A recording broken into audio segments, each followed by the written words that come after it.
63rd meeting of the Economy Committee. Some members will be attending this morning's meeting via Starleaf, and our witnesses today will be briefing via Starleaf. The meeting will be broadcast live when open to the public, and a recording will be made available on the committee's web pages on the Assembly website. So just to remind members to mute their devices when they aren't speaking. Moving on then, item number 1 is apologies, and we haven't had any apologies. Not so far, Chair, no. Thank you. Item number 2 then is draft minutes. At page 5 of your pack there is a copy of the draft minutes from the meeting on the 19th of May.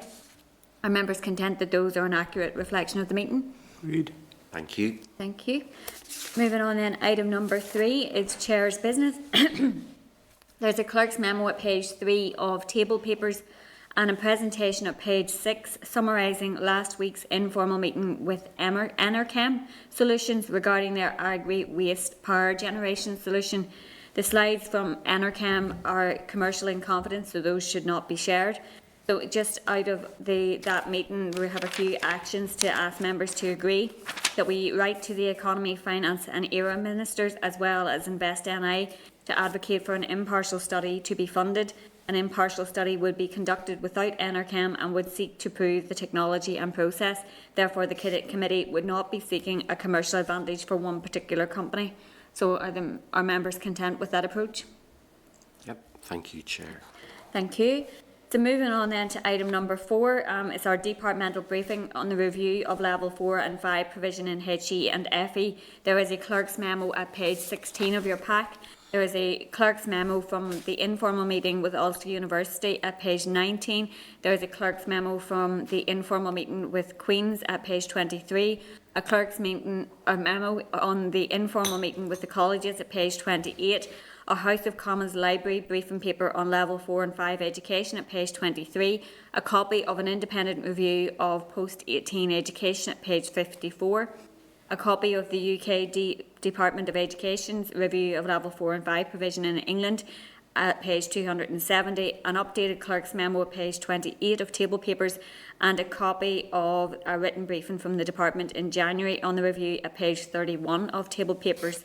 And just to remind members that the Review Project Board has agreed the following work streams to define the level 4 and 5 and HE and FE proposition, level 4 and 5 qualifications, foundation degree policy, alignment with the department's other provisions, pathways and progression routes, funding and MASN, the role of universities in level 4 and 5 provision and the role of further education colleges in level 6 provision, and retention and achievement levels at level 4 and 5 and in HE and FE. So Tommy, if I could ask you to bring the witnesses. Yep, you have them in already. And I would like to welcome to this morning's meeting Jamie Warnock, Assistant Director of Skills and Education in DFE, and Elaine Dolan, who's Strategy Portfolio Management in DFE. So I hand over to yourselves to make an opening statement, and then we'll bring members in. Thanks very much, Chair. Can I just check you can hear me okay? We can, yes. Sorry, I had a little bit of technical difficulty. Starleaf. So thanks very much, and thanks to members for taking the time this morning. I think just Jamie, you're breaking up a bit. Brief introductions. So I'm Jamie Warnock, and I head the strategy portfolio. Jamie, can you try turning your camera off to see if it improves the sound? Sorry, let me. Could ask any repeat? That might just help with the sound. I've taken the camera off there, Peter. Is that any better? That's much better, much better. Thank you. Okay, I'll try. Sorry, the microphone isn't the greatest, to be honest. So please do let me know if I break up again, and I'll see what I can do. That's much better, Jamie.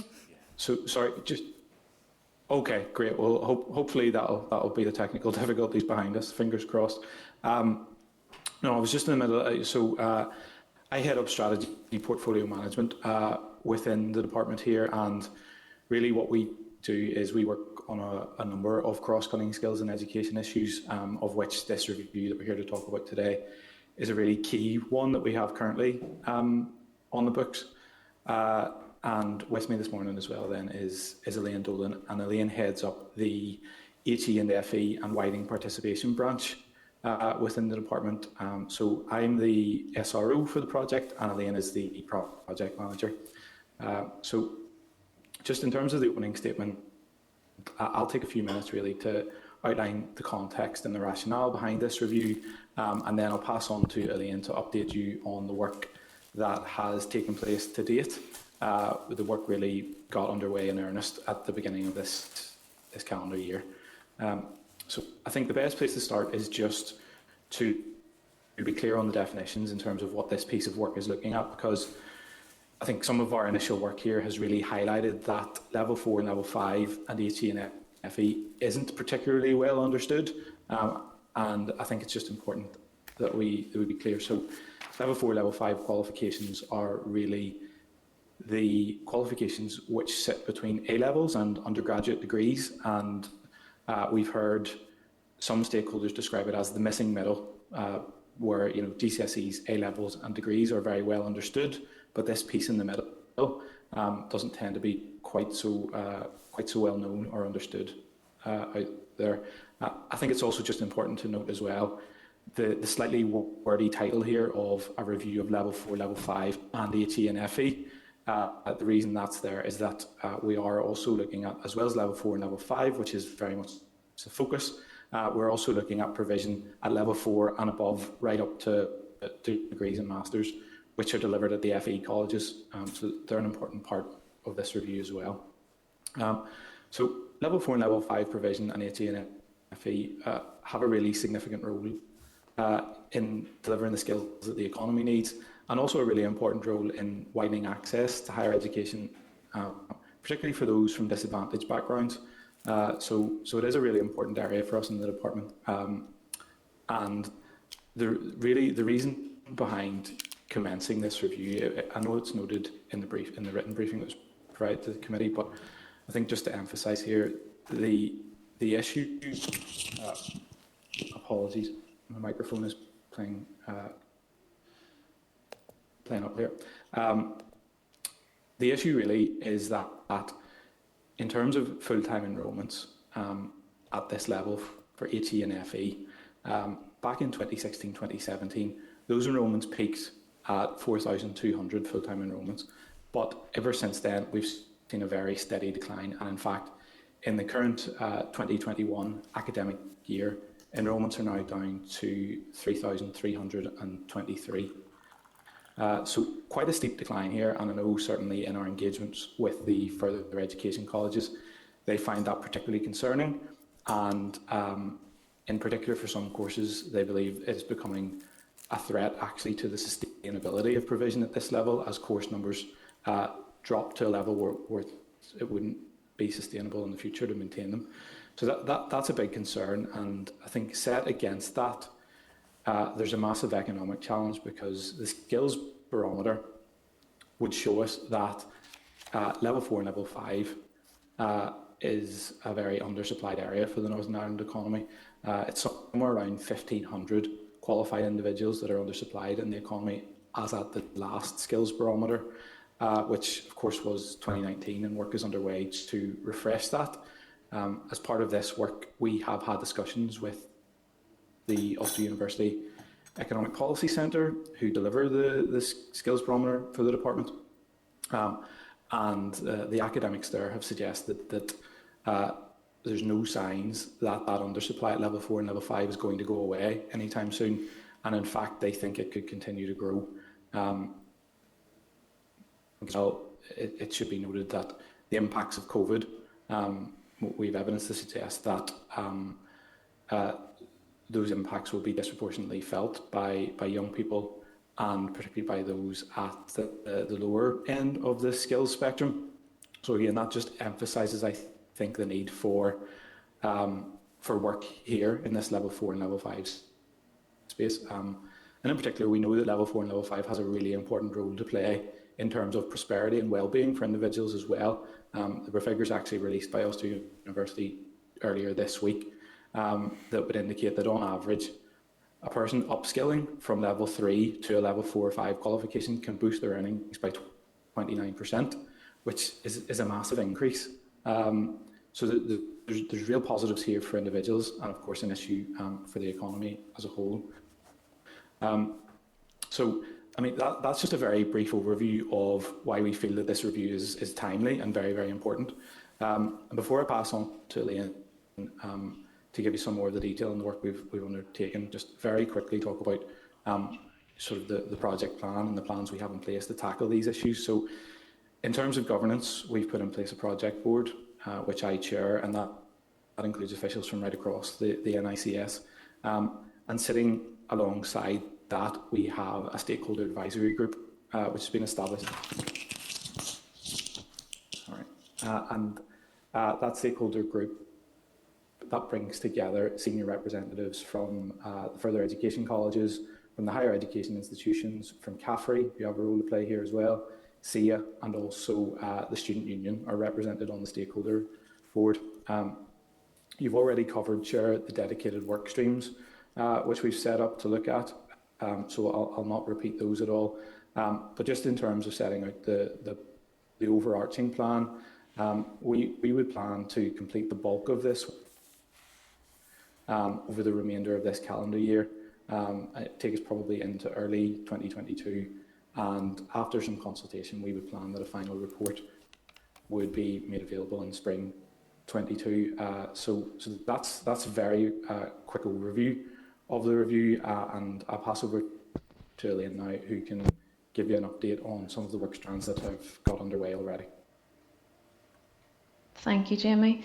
Just checking firstly that you can hear me okay? Yeah, we can, thank you. Okay, so I just want to give you an update of where we've got to with the project so far. As Jamie said, we really kicked in at the start of this year into the detail of the work strands, and we have initiated 3 of the work strands to date. So we've been looking to define the level 4 and 5 and HE and FE proposition. We've been looking to get a better understanding of the level 4 and 5 qualifications landscape and the offering, and we've also kicked off the retention and achievement strand as well. In terms of the key areas of focus, in trying to establish the landscape, and we've been trying to build some foundations around what level 4 and 5 is and what we want to achieve from level 4 and 5 and HE and FE provision. So what is the purpose of level 4 and 5 and the HE and FE, and also to set some principles that will guide future delivery and policy in this area. What we've really established to date, and what we've affirmed really, is that there is a dual role in level 4 and 5 and the HE and FE provision in terms of meeting the needs of employers and the economy, and the equally significant role of meeting the needs of learners in terms of offering routes to employment. A progression step to further study within higher education, and also the significant role, as Jamie has mentioned, in terms of widening participation for those from disadvantaged and underrepresented groups. In terms of the principles, one of the things we really want to focus on is the fact that the lines are a bit blurred currently between what the universities deliver and what higher education and further education should be delivering. So we're working on a suite of principles that will really hopefully confirm and clarify what the roles are. And we do see very much the role of level 4 and 5 and the HE and FE as being the vocational and the higher technical pathways, and we will be likely to affirm the role that colleges have to play in those pathways. But we'll also not want to be too prescriptive and ensure that there is flexibility, because the level 4 and 5 space in particular, and the colleges need that flexibility to meet niche and regional skills needs, and to kind of offer that provision that's not addressed elsewhere. And indeed we would see this as a key strength of HE and FE in terms of the ability of the sector to meet the higher education needs that maybe aren't suited to university style provision. And, you know, we've seen new needs kind of emerging in the higher education space that the colleges are currently looking at, in terms of, for example, the automotive industry, gas industry. So there is an opportunity there for to develop further higher technical and vocational pathways. One of the kind of key findings emerging so far relates to the fact, and the committee will have heard this emerging also from the 14 to 19 project, it relates to the fact that the pathways are complex and the qualification space is quite crowded in terms of level 4 and 5 qualifications, and this leads, we think, to a degree of confusion among learners and employers. And there is a lack of awareness of what the pathways are and what the benefits and the value of undertaking a level 4 and 5 pathway might be. So this is something that we're keen to address. And we've also, the other key finding emerging to date relates to the reforms that are taking place in England. We were aware these were coming down the line, and so as part of this review, we commissioned SIA to undertake a risk assessment for us to consider the implications from the higher technical qualification reforms happening in England, because our local colleges would use a lot of off-the-shelf qualifications, if you like, the likes of HNDs and HNCs that they would purchase from Pearson would be a delivering organisation, for example. So a lot of these qualifications are currently being looked at in England and will have to go through a revised qualification approval process. So there was a concern, obviously, for Northern Ireland about the future availability of those qualifications. So SIA have undertaken a risk assessment for us, and they have in fact identified that there is a risk to the future availability of a number of qualifications in this space.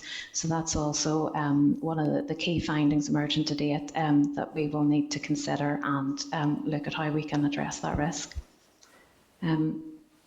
Happy to take questions on any of that. Thank you. Thank you both for that introduction and overview of where things are currently. And I suppose you've picked out a number of points there in your introduction, which I wanted to ask about. But a few things maybe just to pick up on. First of all, in relation to the Stakeholder Advisory Group, are there business representatives and employer representatives and even social enterprise representatives in relation to that? I'm just thinking of the type of qualifications and how they might be utilised, and if businesses do have an opportunity to feed into this. Thanks, Chair. It's a really important question, and I mean the short answer is no. We don't have a business representative on the Stakeholder Advisory Group, and that wasn't an oversight as such. It's rather when we looked at it and we were trying to put this group together, we found that it was quite challenging to find an appropriate representative, that we didn't want to narrow the focus too much. So actually our plans in terms of engaging business through this review are to utilise some of the really good engagement forums that we have in place across the skills landscape. So in particular, we would be looking to use the further education curriculum hubs and the sectoral partnerships that have been set up to support the delivery of our apprenticeship programmes. As I say, we thought that would be a more appropriate way to do that engagement, particularly because, as Elaine said, this is a fairly crowded and complicated space, and I think we felt that one or two business representatives on the stakeholder group would have had the potential to narrow the focus too much. Okay. And in relation to the project board, he says it has representatives from across the civil service. So what departments are represented? And I'm specifically thinking communities, given the employability role there, and you know, other departments obviously will have to feed in as well. Yeah. So it is predominantly made up of officials around Department for Economy, as you might expect. So we have representatives from our further education, higher education divisions, apprenticeships there.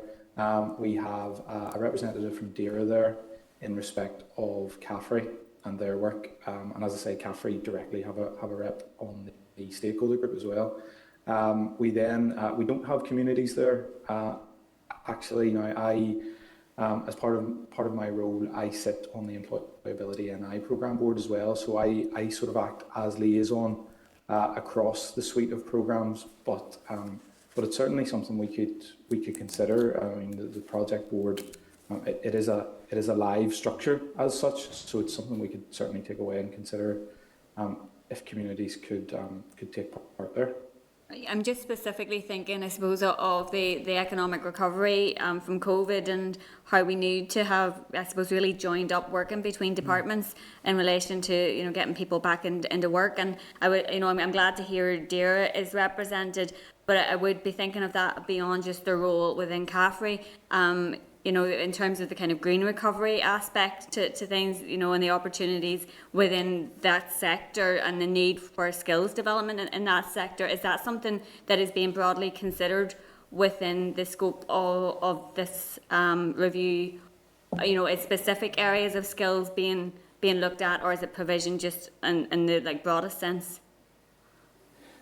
It's both, to be honest, Chair. I think certainly in terms of the broader economic recovery piece and in relation to the 10X document that was launched a few weeks ago and indeed the forthcoming skills strategy consultation, this is a really important piece, I think, in terms of one of the core themes proposed in the new skills strategy will be addressing skills imbalances, and this review and the outcomes of this review are very much seen as a key pillar in terms of addressing those skills imbalances. And we do have, working across the department, we would tend, in terms of green recovery and green economy, we would tend to work, rather than directly with DAERA on that, we tend to work through our energy group colleagues within the department and try and support the energy strategy. And there's some work underway there to try and scope out and research the skills needs of decarbonisation and heading towards net zero. So that's primarily where the green recovery work would fit in. Okay, thanks for that.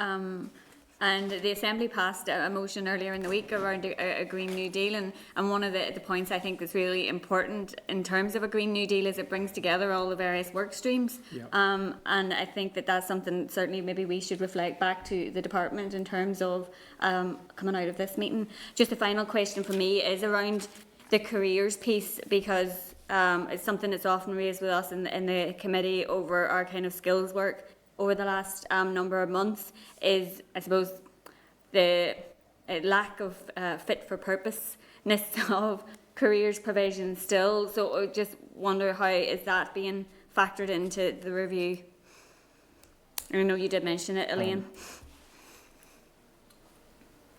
Yeah, I'll maybe bring Elaine in to talk in a second in a bit more detail, because I think that has been a particular focus of the Strand A work in terms of defining the proposition and certainly some of the are trying to make level 4, level 5 provision better understood. In terms of careers and the work we're doing with our career service there's quite a bit of work underway there. I mean, it's looking across the whole careers piece, but I suppose we're very conscious that level 4, level 5 isn't well understood, and I think that's across that's people, so parents, it's also teachers, and in fact employers, because anecdotally what we've heard is that, and something we need to look more in depth at as the review progresses, but anecdotally we've been told that there are many cases where employers are perhaps advertising for graduate jobs and looking for graduates to come in, when in fact it would be much better suited advertising for level 4, level 5 skills, because that's really where their skills profile is in terms of the work they require. So there's an educational piece, I think, perhaps across the whole piece, but absolutely careers, I think, have to be one of our key focal points for that work. Elaine, I'm not sure, do you want to say anything more in terms of the work that Strand A has been doing? Yeah, thanks, Jamie, and apologies if I repeat anything Jamie has just said, because he was breaking up there a little bit for me, but I think, getting the right information out to parents and learners is one of the key challenges for us in the level 4 and 5 landscape. What we're doing as part of the first work strand is we're trying to draw out the value and benefits of undertaking a qualification at level 4 and 5 or in HE and FE. And we're also hoping that through the skills barometer research, we can get some more information there in terms of what the jobs are, who the employers are, where this undersupply is. And we're also working with the sector, with the FE sector, to develop a suite of unique selling points for level 4 and 5 and the HE and FE. And the hope is that we can then utilise all of this information to sell level 4 and 5 provision. So we're gathering a lot of, I think, information that careers advisors will then be able to use to effectively sell to learners and parents what the real benefits and value of undertaking these pathways are. But the careers advisors certainly one of the challenges for us. Okay. Well, thanks for that. Stuart? Yes, thank you very much, Chair, and thank you for bringing this to us this morning. Quite often we will sit in committee meetings here and people will talk in perhaps what might be described as technical terms. Level 4 and 5, there will be members of the public actually watching this committee today and others. Could you give us a flavour or an example of what level 4 and 5 courses actually are, so that we can put this in context? Now, maybe if you answer that for me first of all, I have a number of other questions around some of the where we go from here stuff. Thanks. I think again I will defer to Elaine in a second on some more of the detail, but I have to be honest. This is I can certainly hold my hands up and say this is something I struggled with when I first began this piece of work, and it is a crowded space. So in terms of qualifications, you would have HNCs, Higher National Certificates, HNDs, diplomas. You have foundation degrees, which are currently, in terms of departmental policy, foundation degrees are the preferred intermediate HE qualification. And that was a policy which was set a number of years ago. One of the key parts of this work is to review whether that policy remains fit for purpose. So it is a crowded space. There are a lot of qualifications in the space. In terms of trying to give a bit of flavour of sort of the areas that are at play here, or the sectors that are at play, one of the biggest sectors in terms of level 4 and level 5 demand in the economy would be professions allied to medicine. So that would be in the sort of social care type space. Okay. And areas like that. So that's one of the biggest areas. And actually, I think quite often people think in this space that, sort of more technical skills in terms of, skilled tradespeople. That's certainly what I thought when I came into this work. But actually, business and administration and professional qualifications are actually one of the biggest sectors at play here too. So to use a slightly crude term, but, white collar type professions are make up a large part of the demand here. Elaine, I'm not sure if you want to add anything to that. Thanks, Jamie. So just to explain slightly further, foundation degrees then, as Jamie said, are the department's current preferred qualification at this level. They're qualifications that are actually awarded by the universities, but delivered. The colleges and CAFRE would be the provider or the delivering organisation as such, and about 33% of level 4 and level 5 provision in the further education colleges is foundation degree.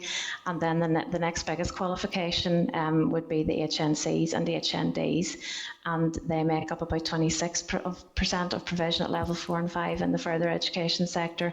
And they're the off-the-shelf type qualifications I was referring to, where the colleges would, the awarding organisation would be the likes of Pearson, but the colleges and CAFRE would deliver. But there are also a range of other qualifications that sit on the regulated qualifications framework. There are professional and technical qualifications. There's some NVQs. There's just a range, a real plethora of qualifications it would often be described as. But there are two distinct types of qualification. There are those that are delivered in partnership with the universities, and they are primarily the foundation degree. But there's also certificates in HE and diplomas in HE, where the colleges would also deliver in partnership with the universities. And then there's those that sit in the regulated qualifications framework, where the awarding organisations would be Pearson, City and Guilds. So quite a range of qualifications, but just to give you an idea of quant scale, I think nearly 60% would be the foundation degree and the HND and the HNCs. And that's a little clearer, but what I would like to understand is the actual qualification, the course content that people are undertaking. I understand what university pre-entry courses are,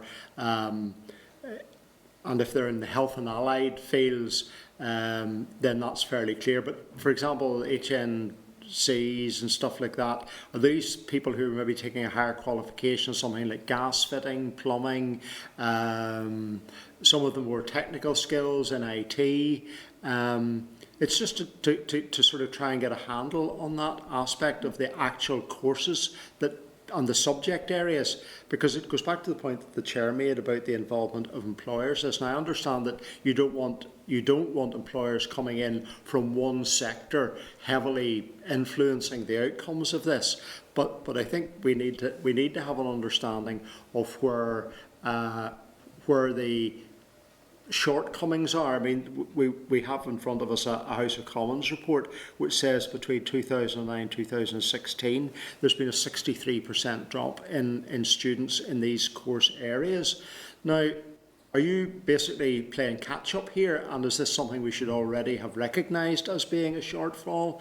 And you did admit to us that you already have shortages in the courses. What are you doing to look to, for example, international experience in respect of this?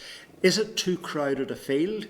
And should we be looking more to develop something, for example, like the German model, which takes people into technical college rather than this sort of mixed area between FE and university, and where people get qualifications that provide, as you say, I mean, these qualifications can provide good, well-paid jobs, but it's just how people understand how they can get into that.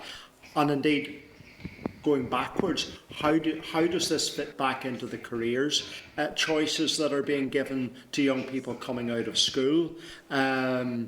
I have a concern that everybody is pointed towards university, and that we need to be pointing people to where the skills shortages are, and encourage people to understand the value of many of these technical style qualifications. Just to get all the questions to you, and then you can start to pick your way through them. If there are shortages, and maybe critical shortages, because as the chair also pointed out, we are both recovering from COVID, but we're also moving into a new world where we need to change technology going forward. We need to be looking to our new green carbon-free economies. So what incentives are being offered, or what potential incentives will there be being offered to students to join some of these courses as we go forward? Thank you.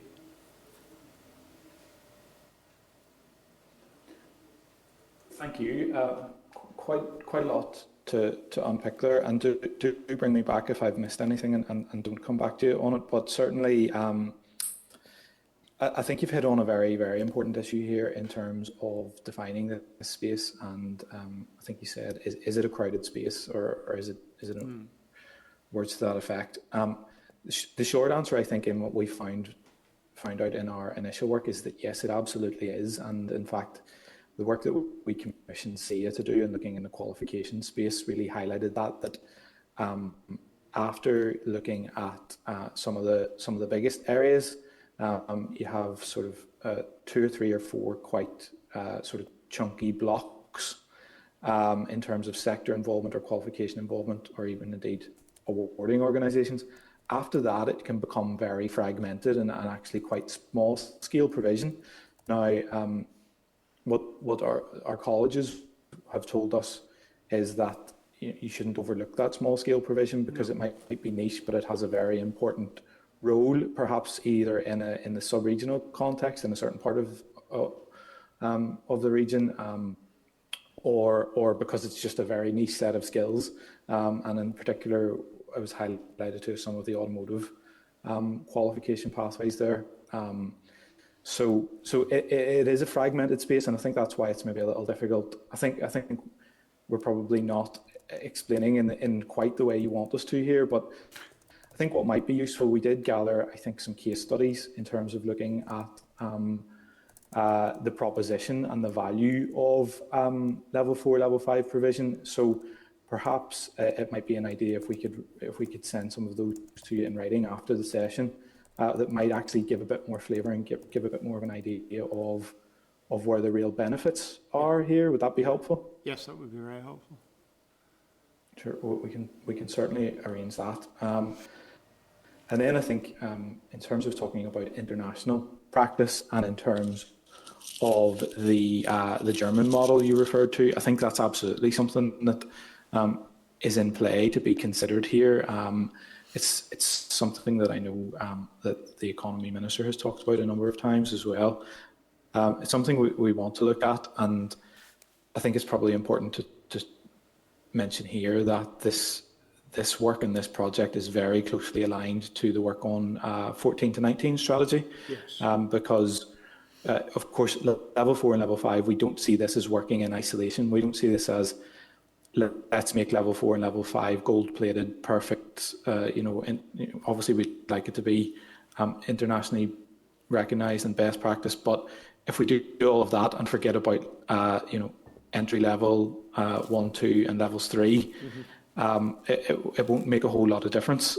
So we're very much seeing this as a piece of a much wider puzzle, and we're dovetailing in with the 14 to 19 strategy on a lot of that, and certainly on a lot of the careers work and how we communicate these pathways. Elaine's already touched on it, but how we communicate these pathways in particular to parents and young people. And in fact, just touching on your point about technology and new ways of working, what we found with the career service over COVID is that actually a massive benefit of having to scramble to move to an online delivery model. It has allowed parents to be more directly involved in their children's careers advice. So instead of it being delivered at school, where it's sort of one-to-one with just the young person, parents are able to be in the room on the other end of the screen, and they're hearing it.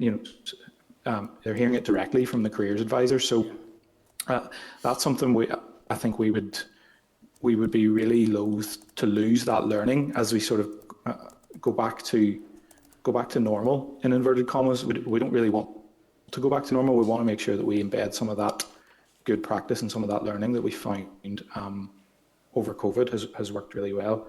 And then lastly, just to touch on your point about incentives, there is a dedicated work strand, and it's towards the end of the project actually, because that was by design, because we think the work strand is about funding.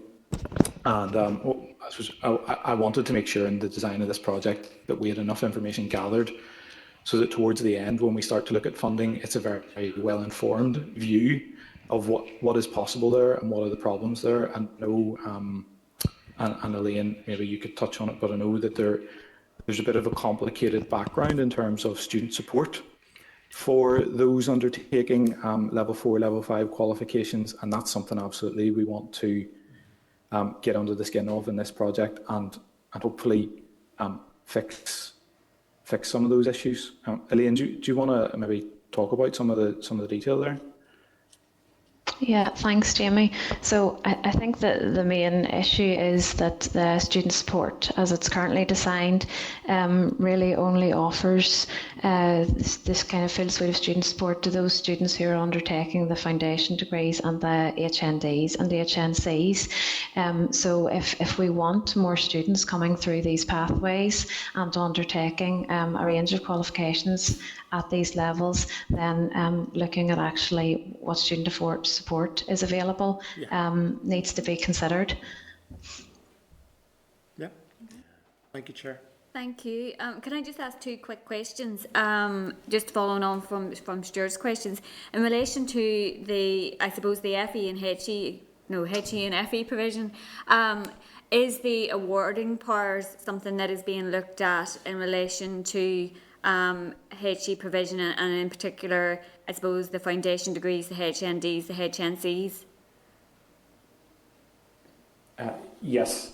The short answer is yes, it is. It is being looked at. Currently, the system is designed in such a way that a further education college that would like to deliver a qualification in this space, say a foundation degree, their first port of call would be to look to work with our local universities and to effectively the local university would seek to act as the awarding organisation, with the college then being the deliverer of the qualification. Now, I know that is something that the colleges in particular would like to be considered as part of this review, and it will be considered as part of the review.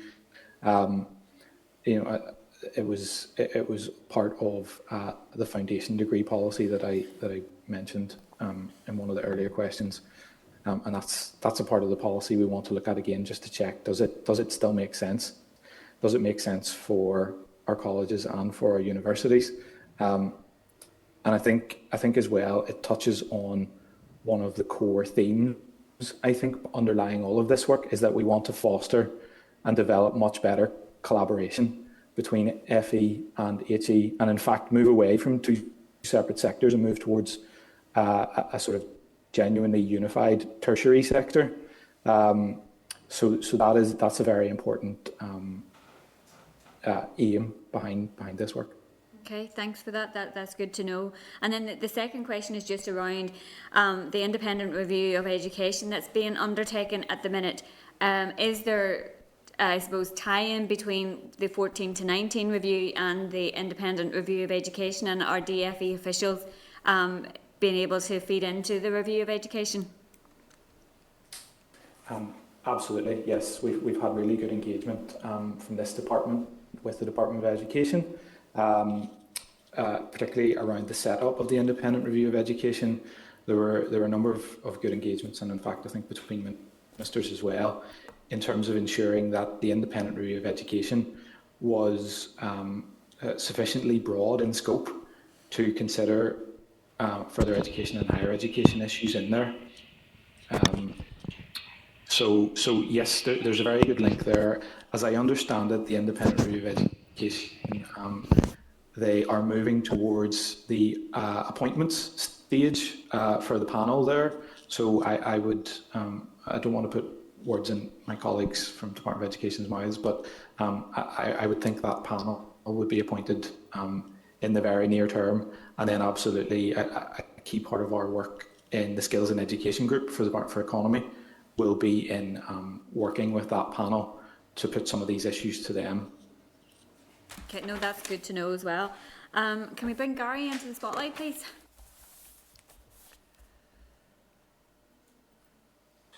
Yeah, thanks, Chair, and thanks, Jamie and Elaine, for your presentation. Obviously, I very much welcome the review.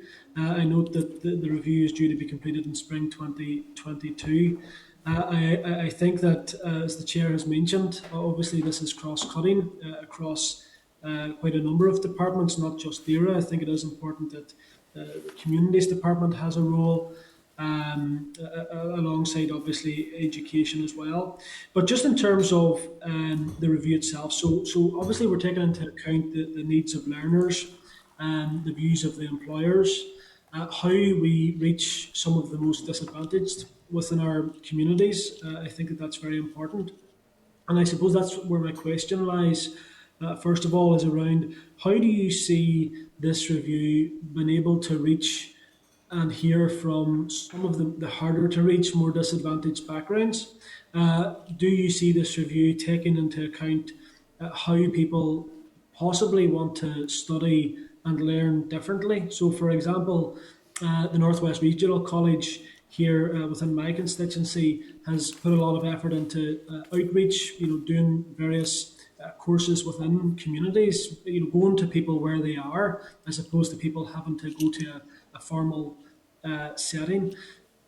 Will the review take all of this into account? That's the first point.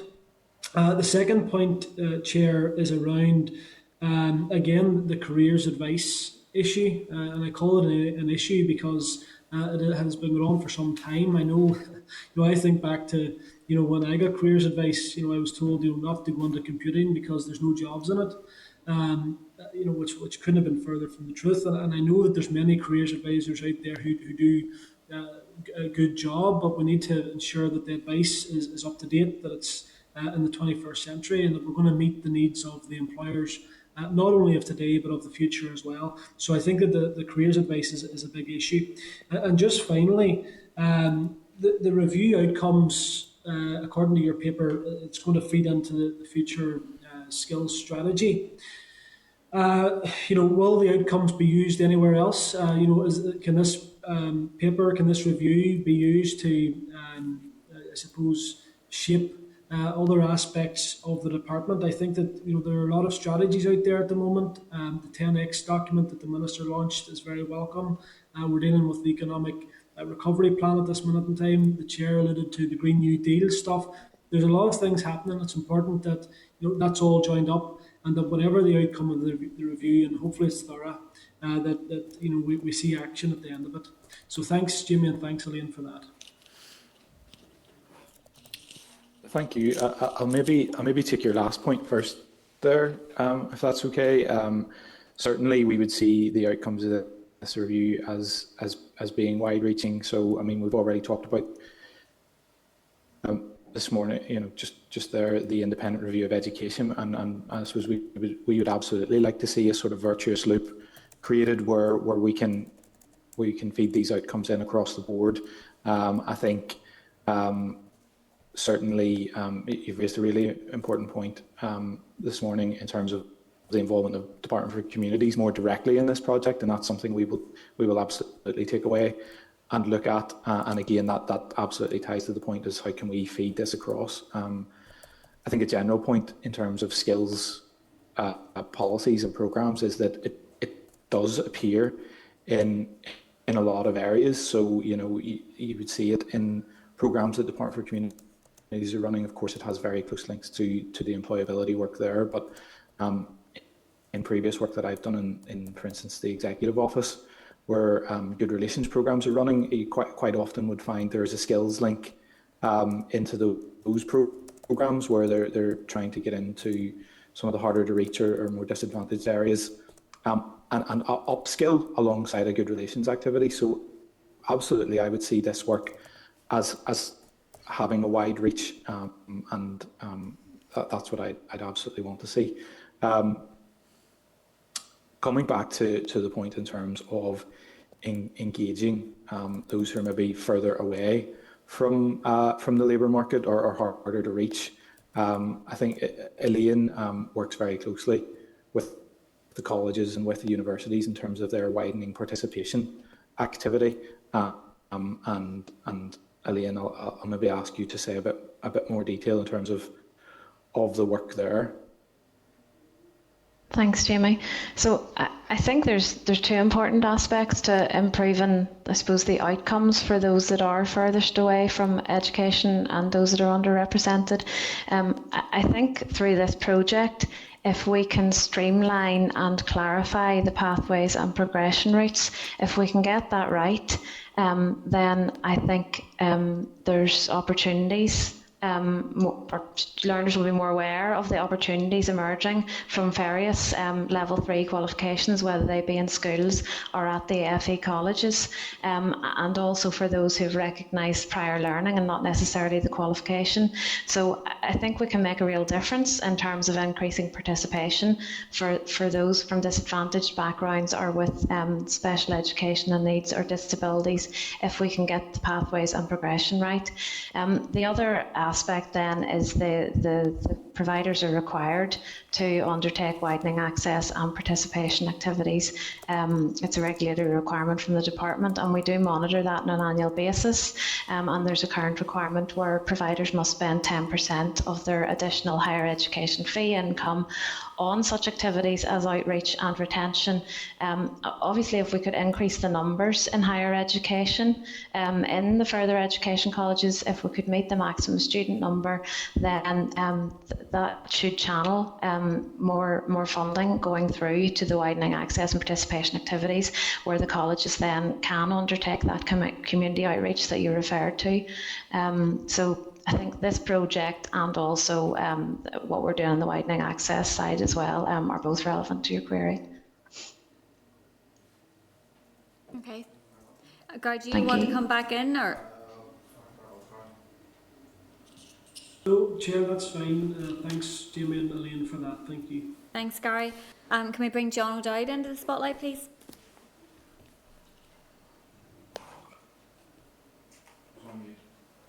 Oh, John, you're still on mute.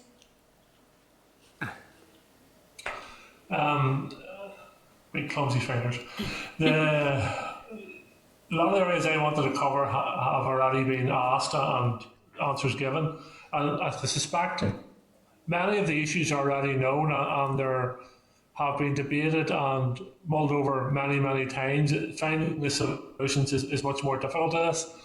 Though I do welcome the fact that there has been greater engagement with parents, because despite the best careers advice being given in schools or by others, it's quite clear that in many cases careers advice is given by the parents, who base the economy and the skills on their experience, which is often outdated, such as the scale of changes in our economy and our skills requirement. But there's 2 points I want to ask. One, is there any engagement with students and students' representatives in regards to this review?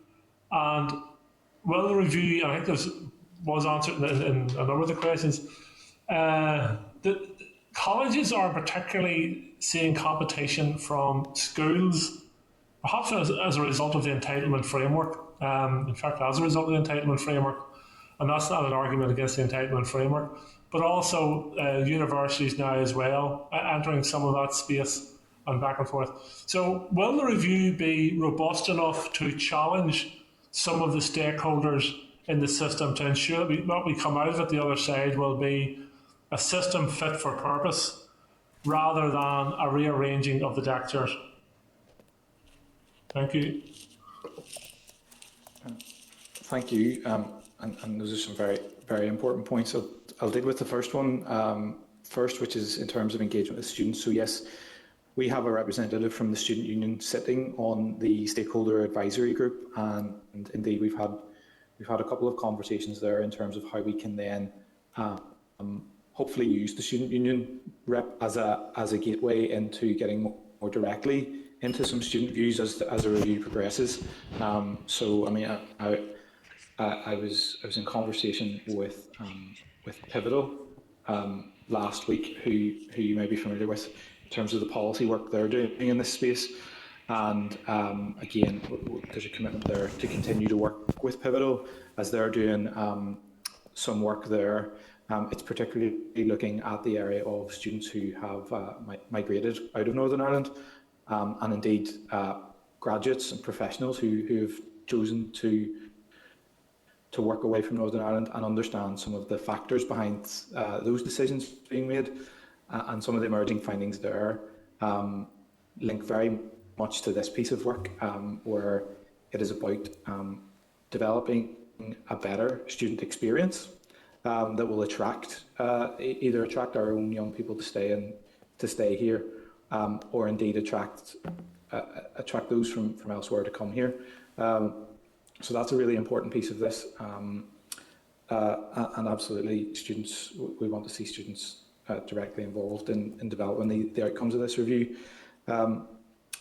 Moving on to your point about the competition issue, it's absolutely something we have heard from colleges, and that they do feel, I think, squeezed at both ends here in terms of whether it is schools retaining pupils in sixth form colleges that maybe would be better suited to a further education experience, and likewise then whether there are students at university that again would be better suited in an FE route. So it is something we're looking at. It's something that the colleges have absolutely made, and in terms of those robust discussions, I mean, they have already been taking place in those challenging questions. So we have the colleges and we have the universities, senior representatives from them around the same table, and we're able to have those challenging discussions already. So absolutely, I would see the outcomes of this review as being very challenging. I think they'll be challenging for all parts of the system, the department included, where we need to really look at this and develop, as I touched on in a previous answer, develop a much more cohesive tertiary sector where you eliminate the competition and actually have all parts of the system working together, primarily to deliver better outcomes for young people. I think it's important to note as well, there's actually a real a genuine desire, I think, from the universities and the colleges to work together more collaboratively, and we're seeing that is now taking place. So I think in terms of where we go in the future, there, as Jamie referred to, there will be a more joined up sector, and the sector will work together collaboratively in the best interests of meeting the needs of the NI economy and also the needs of learners. Okay, thank you. Thanks, John. Can we bring Claire into the spotlight, please? Thank you, Chair, and thank you for the presentation. You've perhaps already articulated this, but I suppose where I have a concern between FE, sixth form, and even HE at university is the funding model. And I think the FE colleges tend to be on the back foot in relation to this, because I understand that their funding comes by retention, so how many students they have left at an end of a course, and then that what that means for September. And particularly with the year that has passed, an awful lot of students have dropped out because they feel they're not getting the full course experience, or they feel that they can't work in the way from home, or they just don't even have the capacity to. And I appreciate that FE colleges were providing equipment to do that, but that's only one piece of the puzzle, and being able to keep them on that course.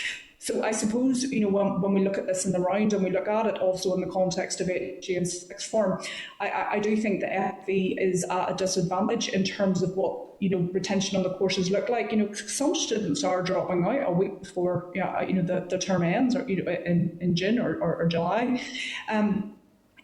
So I'd be keen to hear your thoughts in and around that, and how we address that so that the figures aren't disproportionate and skewed, and also how do we ensure better retention. And the other question I would ask too is, we've talked about some of those courses that maybe don't seem sustainable, but what about those courses that seem to be growing? Where is the interest? What courses are full? Should we replicating them across campuses? We're saying that even with Ulster University, that some of their courses that are doing very well in Jordanstown and Belfast are maybe being brought up to Corian and McGee. I know there's a negative picture, but where's the positives, and how do we exploit that and try and roll that out? Thank you. If I could just... No, sorry. Go ahead, Elaine. I was just going to ask if maybe you wanted to talk about the funding model. Yeah. So just in response to your query on the funding, the way it works for higher education and further education is that the colleges would submit a bid each year for their full-time numbers. So it's not necessarily that they lose funding as a result of what happened in the prior year. The department assesses that bid and then allocates student numbers to each college based on that, and then the funding is attached to the student numbers that are allocated. So the department, obviously, in its considerations, will look at previous trends in terms of the numbers. But last year, for example, even though the numbers were in decline, the colleges were able to retain some of the funding with certain conditions attached. So just to flag, it's not necessarily the case they will lose the funding if based on the numbers from the prior year. But isn't it the case that, that it is almost a retrospective look at the course, whereas particularly with sixth form colleges, it's 12 weeks in September rather than looking back? Is that right? I just understand that there is a difference between what happens in Department of Education sixth form and then what's happening with FE and HE, and it does seem to suggest to me that that there's something that's not lining up there, which is leading maybe FE and HE to get a disadvantage. Okay, to be honest, I'm not familiar with how it works in the Department of Education, but I do know that we look to, I suppose, to the future, to what the colleges think that they can fill in terms of the numbers for HE and FE. But I'm sorry, I can't answer your question in terms of comparability with education. Yeah. Well, it might be worth, looking at what's happening in education, given that you will either stay within that department or you'll go to the Department for the Economy. And I suppose the struggle, if you like, between both is the fact that there's two departments maybe not talking to each other. Maybe that's something that we could consider. Yeah, thank you. I take your point, and it is something we can look at in our work plan.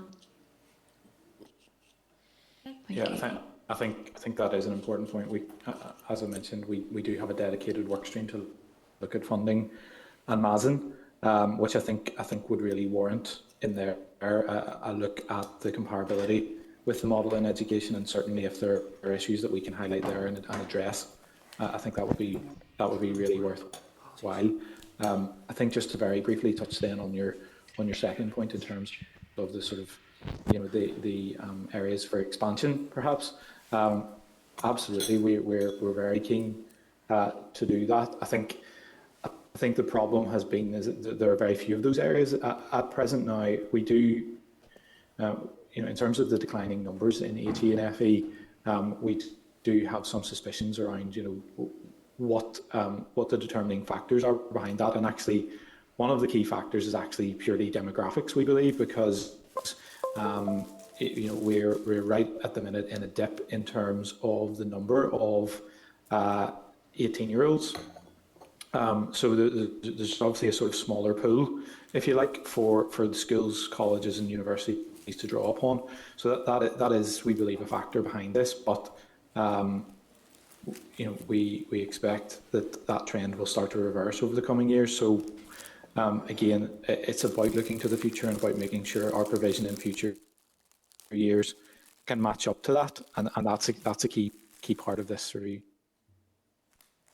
It's an interesting point you make in relation to the fact that maybe you don't have as big a pool of 18-year-olds as you would have had in previous years. And I know certainly for the Department of Education, again, when they're looking at admittance and sustainable schools policies, they actually take into account birth rate. To understand if there actually will be a population, in the next 5 years, primary school age anyway, to fill those spaces that they have. I'm just interested, is that a factor 18 years after birth rates that you're looking at, potentially in terms of understanding the number of places that are required? Yes, absolutely. Of course, there are public sector expenditure questions around MASN, and it is, again, linking it to the forthcoming skills strategy. We have a very, we have a focus there in terms of looking at the sustainability of the financial model behind, behind the higher education sector, and absolutely that demographic question will have a really important part to play in that. Mm-hmm. But I do think.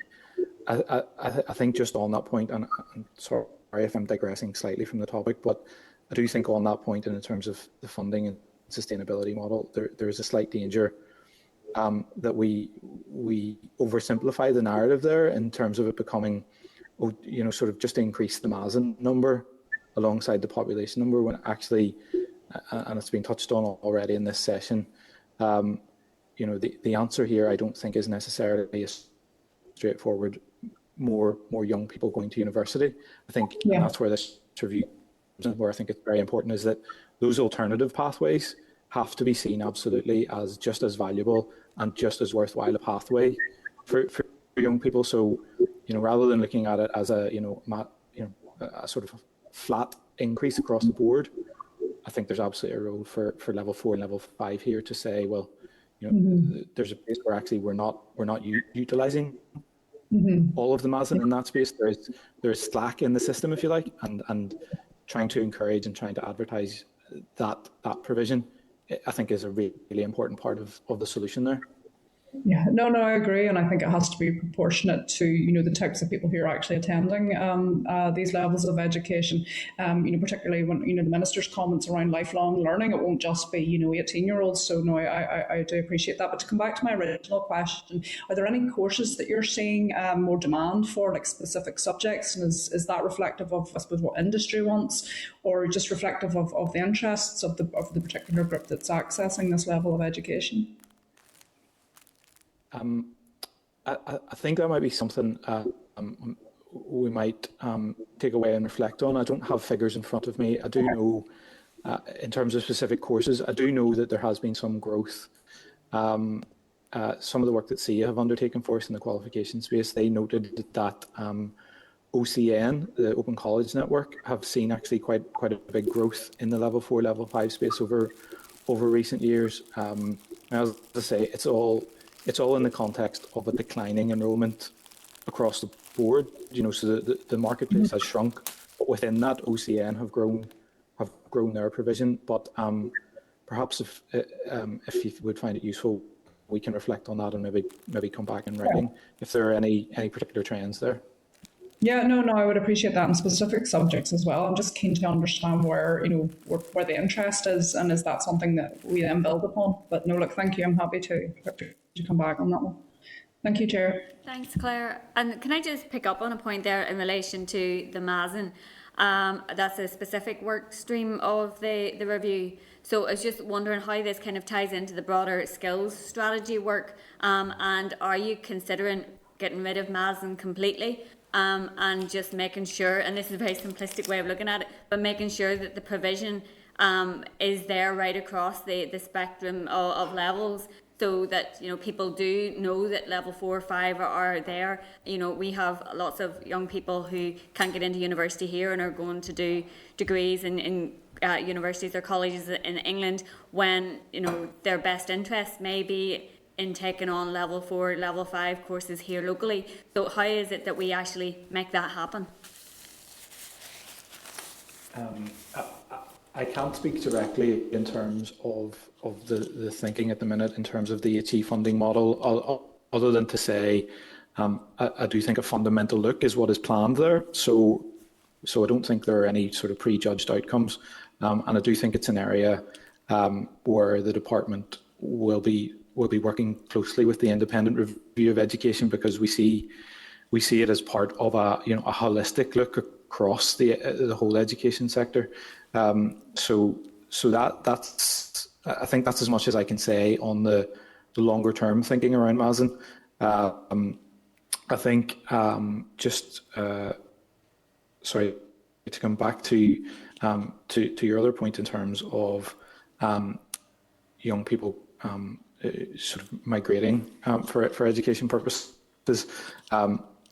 As I mentioned earlier, we have been engaging with Pivotal, who've been doing some really interesting work in this space. And I thought it was really interesting to note that in terms of the work they've done there, they see it as a very complex picture in terms of the rationale for young people in terms of choosing to go to England, for instance, for a degree. And in fact, figures that we would have from UCAS would suggest that the majority of those who do go there are what we would call determined leavers, and actually they've never applied to university in Northern Ireland. So I think it's in the region of around 80% of those in the last year who went to GB were in that determined leaver category. But what Pivotal would point to, and this is what we discussed last week with them, was the sort of complex range of factors behind that in terms of a better student experience, something that would be really beneficial in attracting our young people to stay here, but also actually a driving force behind them leaving Northern Ireland or staying away from Northern Ireland, indeed after they've graduated, is a negative view in terms of sort of segregation and divide, in society here. So there's quite a complex picture there, and it's not purely down to sort of Mazen or directly sort of skills and education issues. There is a sort of wider Northern Ireland as an attractive place to live and work, which absolutely comes into play here.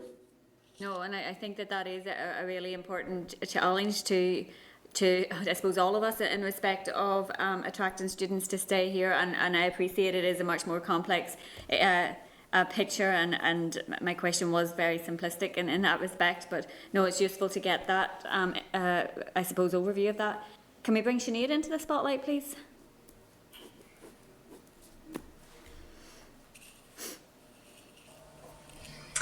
Thank you very much, Elaine and Jamie, for your briefing so far, and a lot of the issues have actually been covered, and it's a really welcome time to have this review. Skills development is very close to my heart. And it's just good to see that there is alignment, and that you're looking at the skills strategy and energy strategy, and looking at the widening pathways and lifelong learning, and it all playing in, and obviously careers development as well within the skills and career provision elsewhere as well.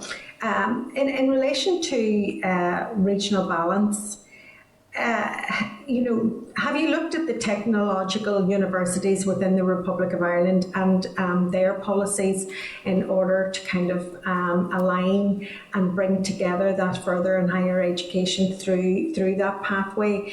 And have you any thoughts on the way that the Republic of Ireland are actually developing this level 4, level 5 provision within their education strategy? Sorry, a message coming through there. So have you looked at that, Jamie? Thank you. It's not something I've looked in detail at. It's not something we've looked at yet in terms of this specific piece of work. I do, as part of my role, I do sit on the Derry City Strabane Council Education and Skills Partnership, which brings together the college up there, the university, business and industry up there, and there is a lot of work ongoing in terms of Northwest Partnership up there, and that is certainly the technical college question has been raised there, and is something that is a live issue and something that we're looking at, absolutely. I think in terms of the question of regional balance here, I think what we've really hit on in terms of the role and the unique selling point of HE and FE absolutely has a role to play in regional balance, because of course we have regions that don't have universities, but they do have what we believe are world-leading further education colleges and some excellent facilities available. I think Banbridge Circ campus was opened a couple of weeks ago, showcasing some really fantastic facilities. So I think there is a really important role to play, and we see actually sort of the unique selling point of HE and FE is that you can get these really high valued, really worthwhile qualifications, and you don't have to sort of migrate to one of the big universities for it. It's sort of on your doorstep, if you like. So I think there's an important selling point in here in terms of that regional piece. Yeah, and I mean we're particularly lucky in the Northwest as well, because we have got a very, very good, innovative college here. But it's really important, you know, within the context of this review, that if we don't have colleges competing with at one end schools and at the other end with universities, you know, there has to be a really clear pathway within the colleges, what they are for and their purpose. And I think sometimes that's where the confusion is. You know, people nearly try, like, ignore what the offering is and absolutely think that it has to be about going to university, where in actual fact some of our FE colleges are delivering even higher standards than some of the universities in some of the particular courses, and that's not always terribly clear. So I'm hoping that this review gets a little bit down and starts to actually be very, very clear and articulate the pathways much better than is happening currently. And I do believe that there is a lot more collaboration taking place between our FE and HE colleges, but there still isn't enough. And we have seen, I mean, I have seen a lot of competition actually happening, and last year, as a result of COVID and as a result of the mess within the Department for Education regarding qualifications, etc., you know, our FE colleges felt that their nose was put out of joint, because a lot of people were going to universities instead of even looking at the colleges, and their numbers did slump. So I think this review is very, very timely. I feel it fits in with you know, our wider ambitions in relation to skills development within Northern Ireland. But I still think that there's a lot more that we could be looking at, and we could be looking at international best practice. And Stuart indicated that earlier, looking at the German model as well, and Claire talked about the funding models of FE and HE, and indeed our schools. We can't compete, FE colleges can't compete with the salaries and wages within schools as well, and yet they're competing in terms of courses and the delivering of courses. So there's a lot of work to be done to pull it all together. But thank you. Thanks, Sinead. Can I just ask a final question there in relation to, you mentioned the Northwest Skills Group. Is that something that is being replicated across other areas? Is it specifically in relation to the growth deal? And obviously maybe you can't answer that in respect of specific growth deals just yet that are still developing their programmes, but is it something that's being planned?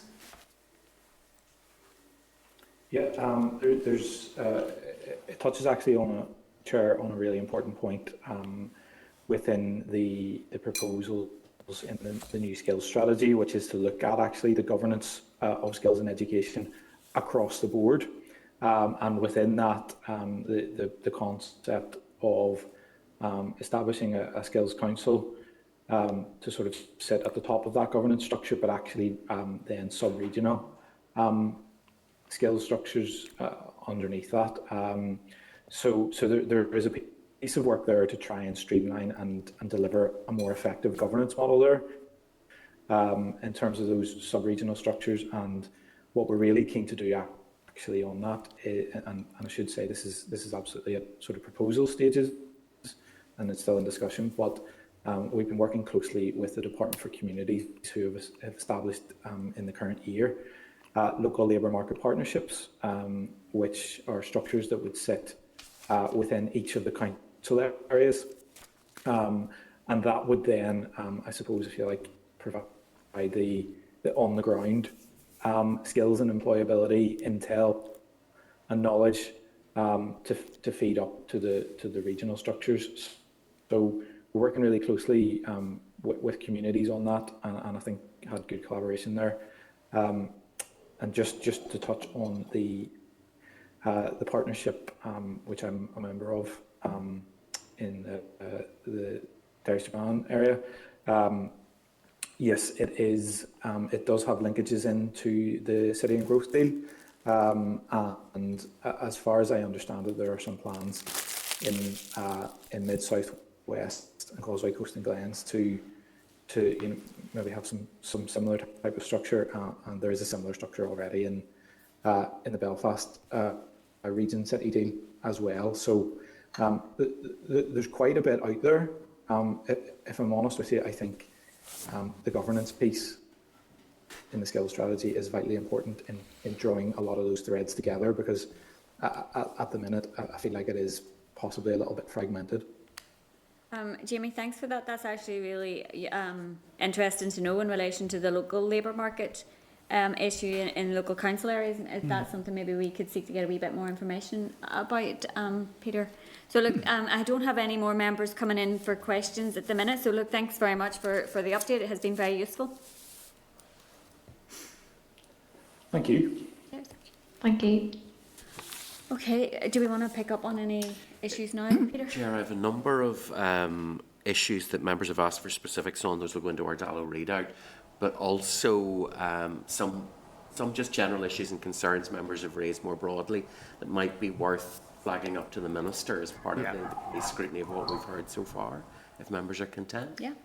Okay. Thank you. Yes, thank you. Thank you.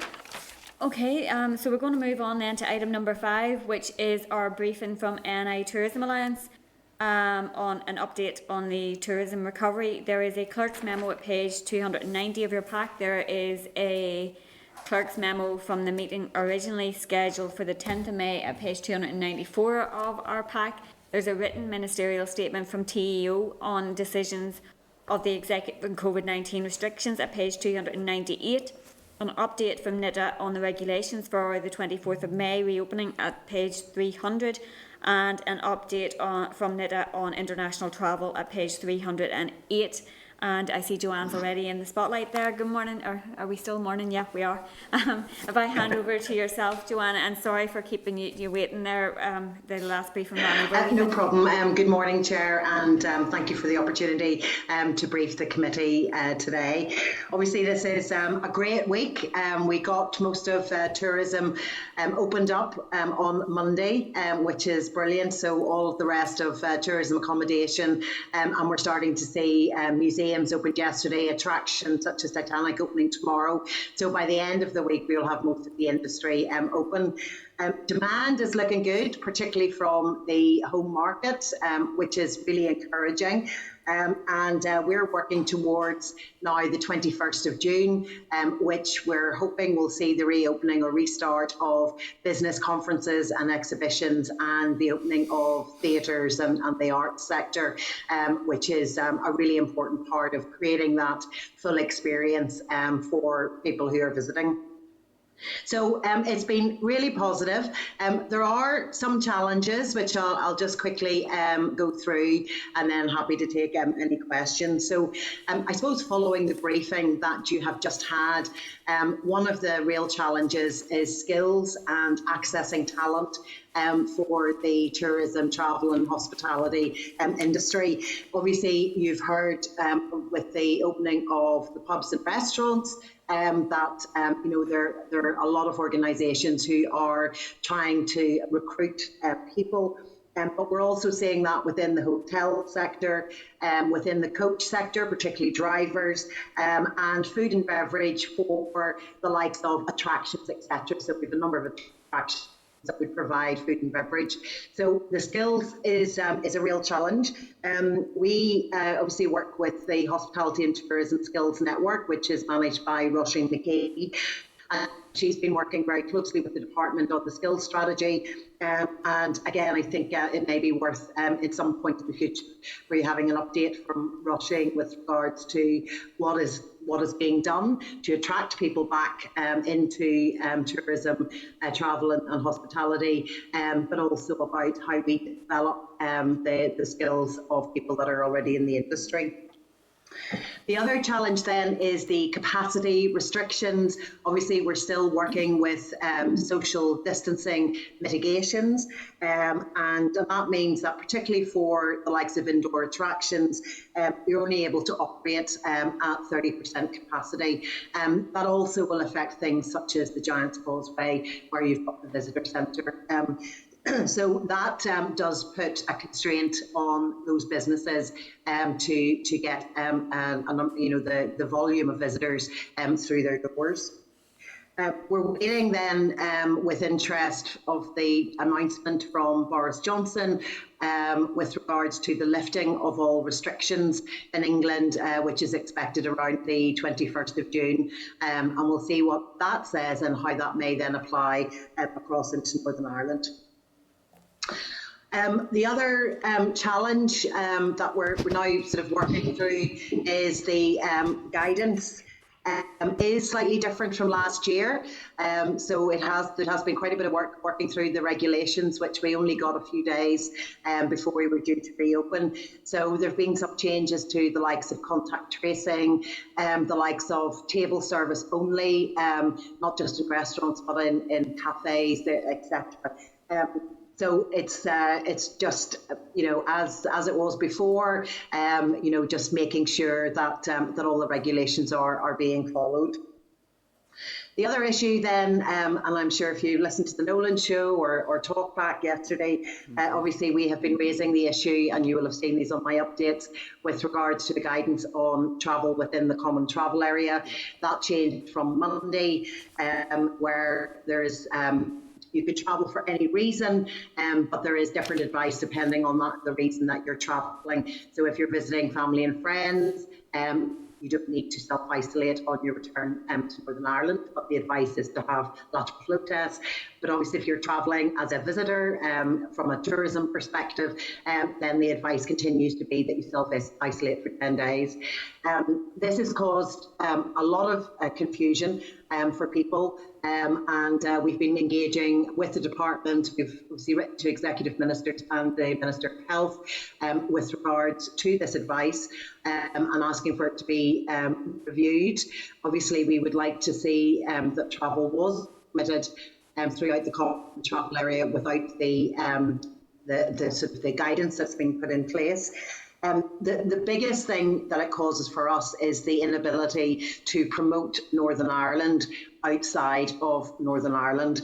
Obviously we can't be seen to encourage people to travel when there is guidance saying that you must self-isolate, or that you should self-isolate if you're visiting for leisure purposes.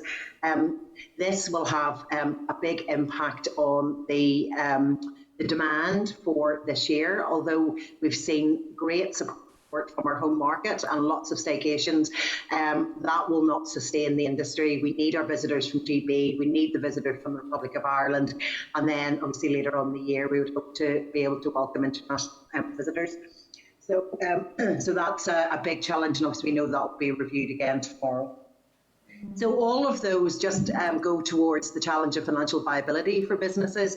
I mean, we're all in that recovery mode, but a lot of businesses have a debt burden that they've taken on over the last 15 months. And obviously with the lack of unable to have full capacity and unable to generate demand from visitors outside of Northern Ireland, all of those come together to cause concern around ongoing financial viability.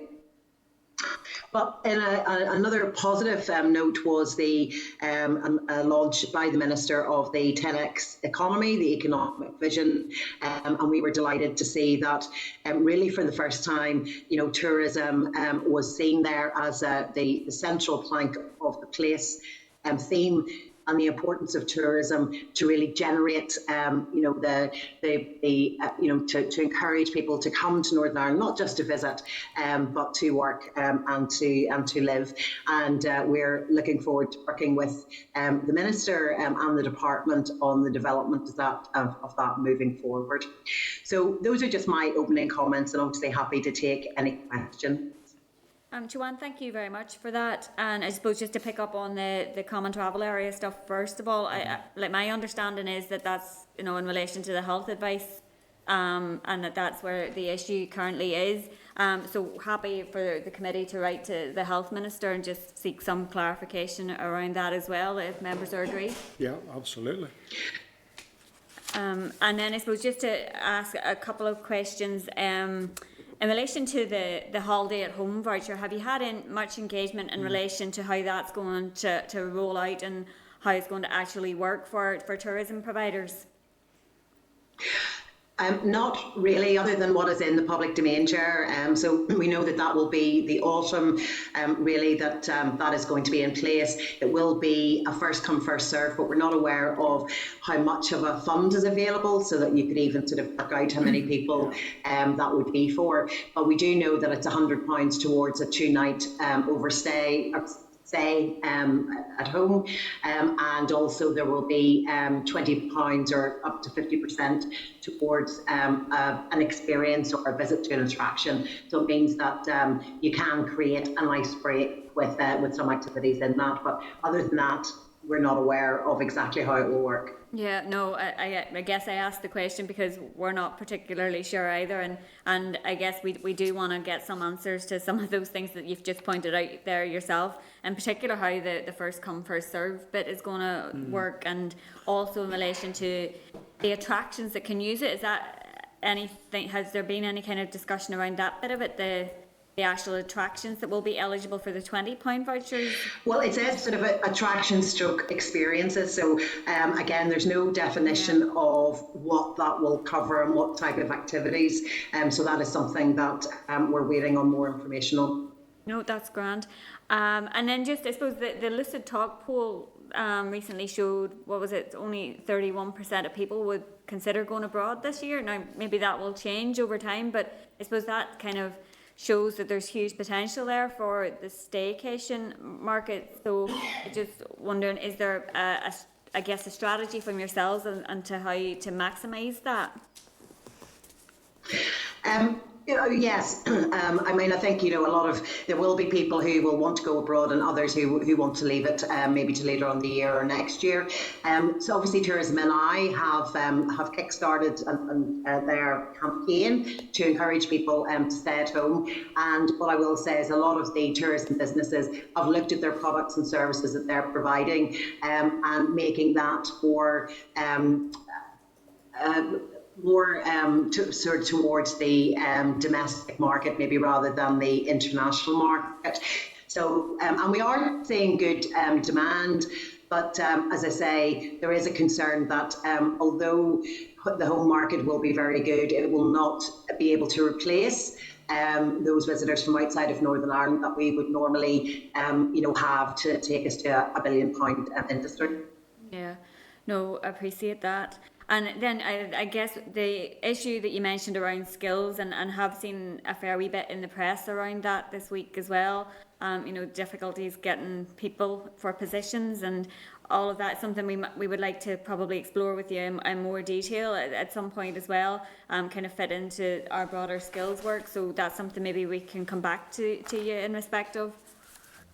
Oh, absolutely, Chair. And as I said, also the Roisin McKee, who runs a hospitality and tourism skills network. So we would work with her, and she does that engagement with the department. So absolutely, we more than welcome that. Yeah, great. Stuart, do you want to? Yeah, thank you. Good morning. Yes, still is. Good morning, Joanne. And you were a great star on the radio yesterday. Heard all your comments at lunchtime. There is a lot of confusion still out there, both in relation to people coming into Northern Ireland from other parts of the Common Travel Area and also people moving out of Northern Ireland in the Common Travel Area as well. Maybe just a comment, we can only hope that the Executive will start to give some clarification to this when they meet tomorrow. But actually, from your point of view, how urgent is it that you get that clarification? Because this business of being able to visit family and friends, but if it's for some other reason, then you have to go through a different set of circumstances, all seems fairly convoluted, and basically people will just simply turn around and say, yeah, I'm visiting family and friends. Yes, Stuart, we would like to see some movement on that, from the executive meeting tomorrow. It is very urgent. I'm engaging with all of my members, and where the amount of queries that are coming in on the back of that travel advice and the number of cancellations that are being made. It's not very clear that this is about personal responsibility. It's about you understanding your own circumstances, and also the way that the advice is in NI Direct. I think people think they have to pay for tests. Yeah. So it is just a a completely confusing picture. Obviously, from our perspective, generating demand for the summer season, we haven't run a GB campaign as yet, and the earliest we're going to be able to do that is going to be mid to end June, we need to be able to run that campaign and generate that demand. But I mean, the executive and obviously the Department of Health, put forward the proposals. It is obviously the decision of all of the executive ministers what way they want to take it forward. But for me, it's not doing anything at the moment. If there are real concerns from a health perspective, then that should be much clearer. At the moment, it's just what's the difference between visiting family and friends and coming as a visitor? In some cases, people would say you're going to be more intimate in intimate settings with family and friends than you maybe would be as a tourist. We're also obviously very clear that the amount of investment that's been made by tourism businesses, ensure that anybody is coming over and is visiting places and having different experiences, it's in a very safe environment, and we're doing everything to mitigate obviously its transmission. So we would love to see it lifted completely, that people are able to travel throughout the common travel area without the need for any self-isolation or testing. Yeah, I agree with you. And actually, many tourists coming into Northern Ireland will mentally do a checklist, and it usually is the standard of accommodation, really good. Where it is they're going to, the Giant's Causeway, the Antrim Coast, wherever it happens to be, excellent. But I actually think that people will do an extra tick mark this year, and that will be the standard of hygiene and courtesy and the way in which they've been treated over COVID, hand washing, gel facilities, masks, not masks. Yeah.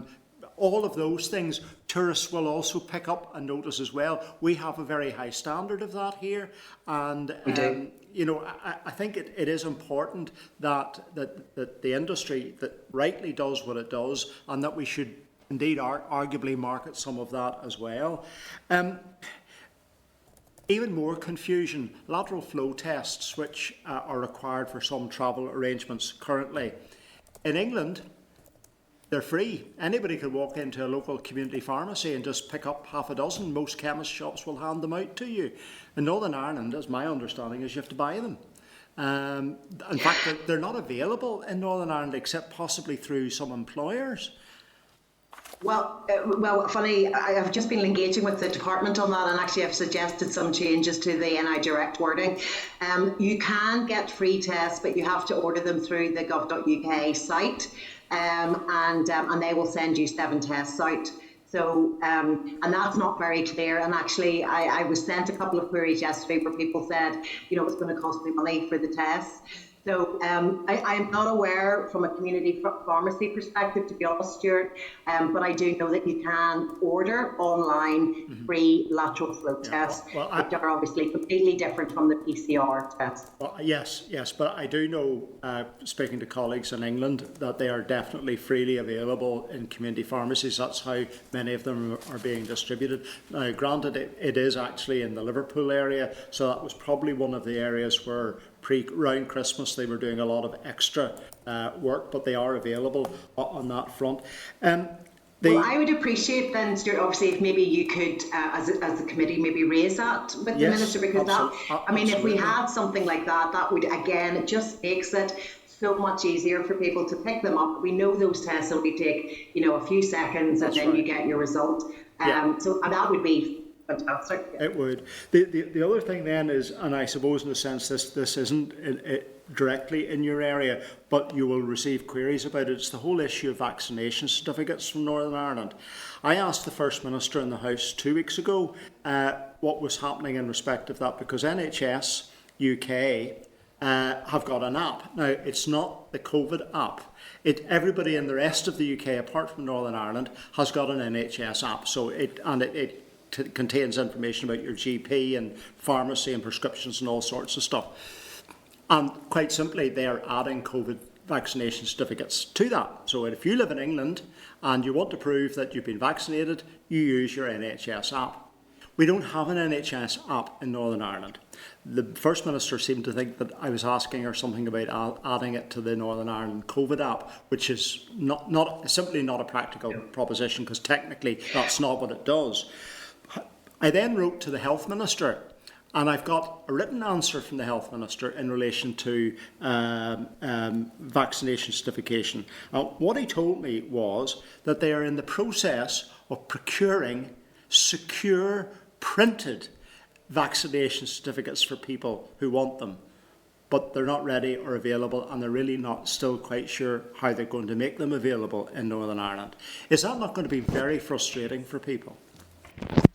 It is, and it is something that we also wrote to the Minister of Health about. It needs to be easy for people to obviously to get access to their vaccination status. Now, I know we all got the wee card or the sort of cards, but I don't know about yours, but mine's a little bit dog-eared already. Yes, it's something that again just makes the process so much easier for people. There's not again something they've got to try and find, and if they've forgotten to request it. So we would love to see, and we have asked for an update on having a digital system available in Northern Ireland, exactly the same as it is across the rest of the UK. And I guess actually, in fairness to you, this is more a question for travel agents, because most travel now is actually booked online, and UK-based travel agents, if you want to travel to Portugal or Spain, hopefully in a few weeks' time, you will need a digital vaccination certificate. And if you live in England, Scotland or Wales, you can have one. In Northern Ireland, we're waiting sometime for a piece of secure paper. Final question to you, Joanne, in relation to... Sorry, just sort of saying that. Sorry. So we cover tourism and travel. So APTA, for example, are one of our members, which covers all of the travel agents, and we have airlines as well. So it will impact on those organisations, because this information needs to be checked, obviously it's easier for everybody if you can check that digitally. Absolutely. Just one final question, Chair, in relation to the vouchers, and I think you're right, we're all looking forward to what they're going to do and what the detail of them is going to be. But I suppose there are two sort of questions that pop up in my mind. Is a lot of people, hopefully by the Halloween break, will want to get staycations and visits around Northern Ireland that weekend, and perhaps they'll be in place by then. How can we be assured, and this is maybe turning the tables on you, how can we be assured that your industries will not inflate or make the vouchers, make access to using them conditional on other things, like having to stay so many nights or having to spend so much in order to get the value out of the voucher? Industry, as you said right at the start, is about providing a service and quality of service, and that people want to return. And so therefore it's really important that you treat people fairly. And I certainly, would be, happy to say that the industry would not be taking advantage of that. Obviously, the criteria with regards to how you can use them, that will be set by Tourism NI and the department. That's not going to be set by industry. They won't have a say in that. But as anything, that is, something that we will work on with the industry, just to ensure that, people are able to get a good quality and a good value for money, stay towards the end of the year. Thank you very much. Thank you. Thanks, Stuart. Can we bring John Stewart into the spotlight, please?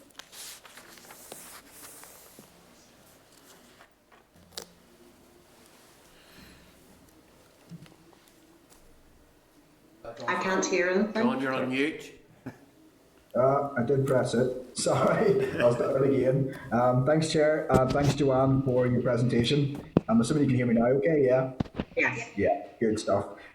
Just firstly to commend you and all your colleagues for, your continuous advocacy on behalf of the industry. You've done a really good job in what are obviously very difficult times. And hats off again to the industry for all the efforts they put in to get open again safely. We complimented them last year on that ongoing work, and nothing has changed. And I think they're a credit to themselves for the way they're getting on. Just a couple of points. In terms of, we've already talked about the issues relating to travel in from the common travel area, and hopefully we will get clarity, as you've said, Joanne, around that soon. I'm just wondering anecdotally from your members, what sort of interest are you hearing from people wanting to travel in for tourism specifically from either the common travel area or outside into Northern Ireland? Is there growing consumer confidence? And there is. There is demand there. It's not as much as it would have been, obviously, if we'd been proactively marketing. But when you look at certain different attractions and hotels, there certainly are a lot of bookings from GB and from the Republic of Ireland. Later on. Now, but we have seen cancellations, obviously, with the guidance coming into effect on Monday.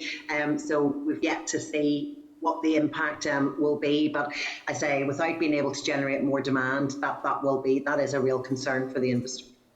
Okay. And is a lot of that interest as well predicated upon what people can do once they get here? So like the theatres reopening and other amenities like that, and museums reopening, do you think that's going to generate more interest? Definitely. When people want an experience, and obviously, people did want hotels to be open and attractions and different experiences, and really that the majority of that is now from Monday. So you will see that people want to come over. Just to put it into context, travellers from GB, would be about 35% of our normal market. So again, that's our biggest market. So it is an important market for everybody in the industry. Okay.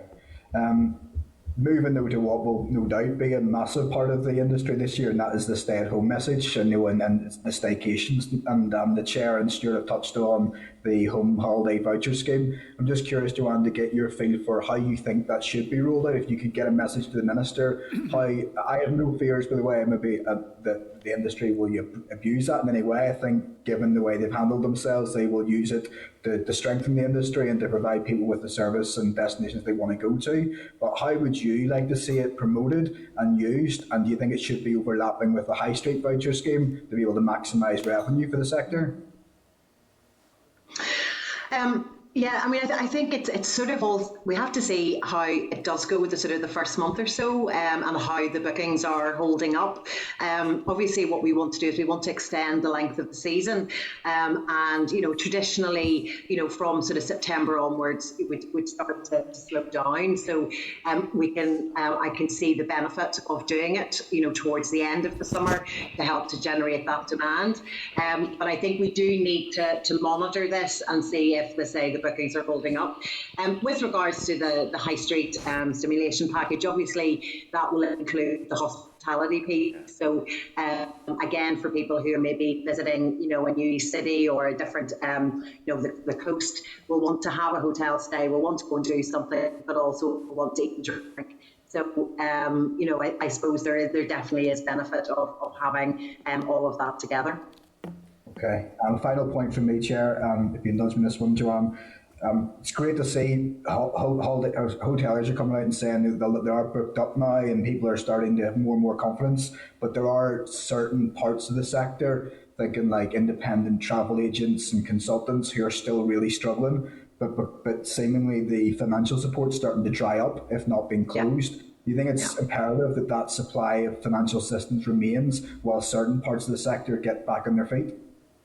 I do. I think the financial support really has closed very quickly. There really has been no transition between being closed and then starting to sort of ramp up your opening. Especially as we've seen with the challenge with skills. Some organisations are talking about reducing opening hours. Because they just don't have the staff. Because actually providing table service in a lot of situations has increased the number of staff that they need. So, and with regards to obviously the travel agents, starting to see a little bit more business as green countries have been now announced in Northern Ireland, but obviously we would like to see that list grow. And I know there's talk of maybe Spain coming on in the next announcement from GB, and we'd like to see that put in, because it's generating that activity that is going to then generate the financial viability of these businesses. But it is something that we need to monitor with regards to the support that is required by businesses. businesses will not be back to normal within 12 months or one season. They've taken on huge debt to get through the last 15 months, and I think there needs to be consideration of how we ensure their long-term viability.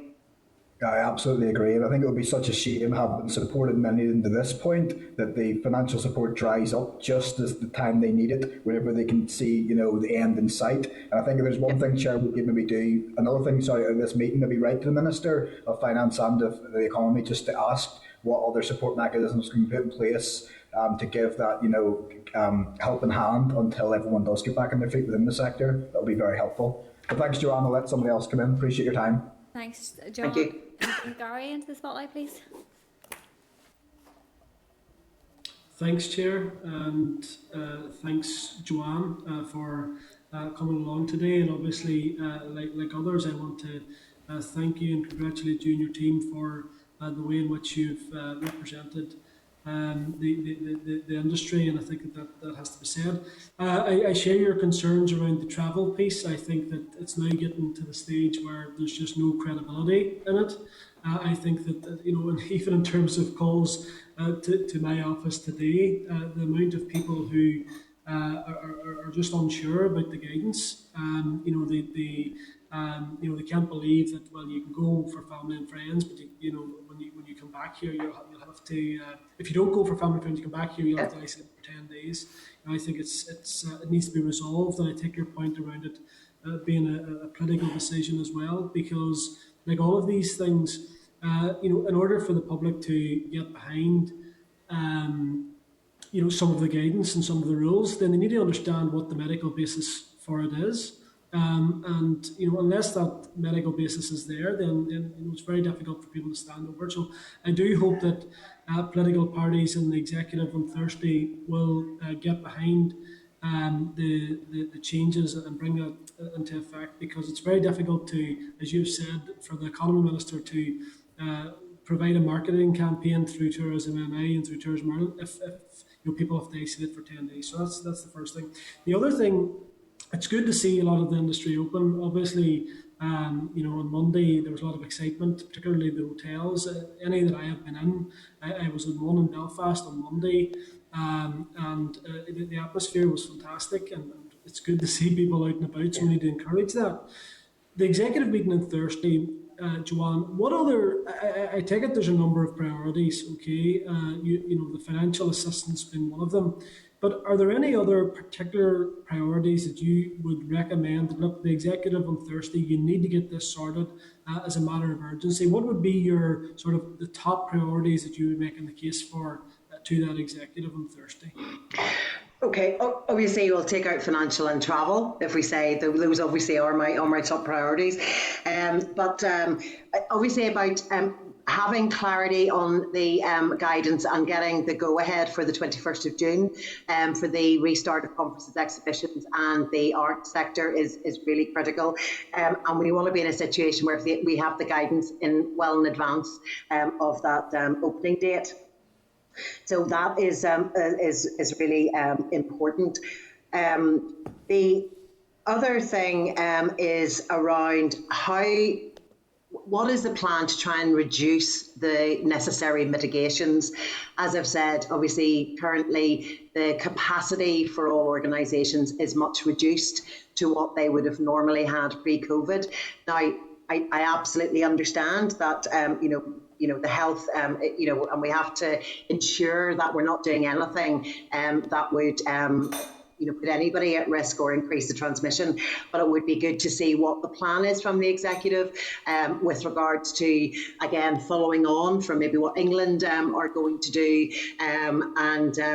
to give us some idea of when we might be able to start increasing the capacity that we have within organisations. So I think those four things really are the important things for us at the moment. Yeah, no, thanks for that, Joanne. And the capacity issue, that is one that has been raised. I know people are just thankful. I take your point, the 21st of June, and we need to get clarity on that ASAP as opposed to leaving it to the last minute. But the capacity that the hotels and cafes and bars are now operating in, I know they're grateful to be open, but they need to be operating at a greater capacity. Yeah. And I think that the hope that has been given through the vaccine. We need to see that then manifest itself in terms of how the restrictions are been played out in the public domain. So, look, thanks for that, Joanne, and no doubt we'll all have taken note of what you've said, and we'll be lobbying our ministerial colleagues to make sure that they get the right decisions on Thursday. So, thanks, Joanne. Thank you. Thank you, Gary. Thanks, Gary. Claire, can we bring Claire into the spotlight, please? Thank you, Chair, and good morning, Joanne. Really, it's just to, I suppose, concur with other members in relation to the comments around travel within the common travel area. I, like other MLAs, are being inundated just, from people seeking clarity, both going to GB, but then also coming across to Northern Ireland and what that means. And I think there was another MLA a couple of weeks ago in the Assembly who asked for clarity around this, and, was it guidance? Can it be enforced? And I think the Minister, in fairness, because he doesn't want to put out the message that it can't be enforced, suggested that it was guidance. But I think we need to be more clear, because I agree with Gary that it does feel like it's almost undermining the message at this point. But that still doesn't stop people feeling reluctant and not wanting to book to come here for whatever reason. And it's maybe not just about visiting family and friends, as it isn't the case in other parts of the UK. International travel is also causing an issue as well. I'm dealing with an issue where someone is coming from amber list country, transitioning through a red list country, then travelling to an airport who has a transit area, so they're not required to quarantine in a managed way at that particular airport. If they were coming via London to come to Northern Ireland, they would have to quarantine in a managed hotel there for 10 days, and then when they get to Northern Ireland, that's another 10 days. And there's a reluctance then, because people don't have 20 days to sit in self-isolation. I do appreciate the necessity of it, and I appreciate those kind of sort of higher level concerns are perhaps being led by the UK government. But I think it's all part of the piece that we need to be cognizant of, and what required. We do have this odd situation where someone doesn't have to quarantine in Amsterdam, but then they come into the jurisdiction of the United Kingdom, and then they do, and then they have to then doubly isolate them when they get to their final destination in Belfast. So, I think we need an awful lot of clarity in relation to that.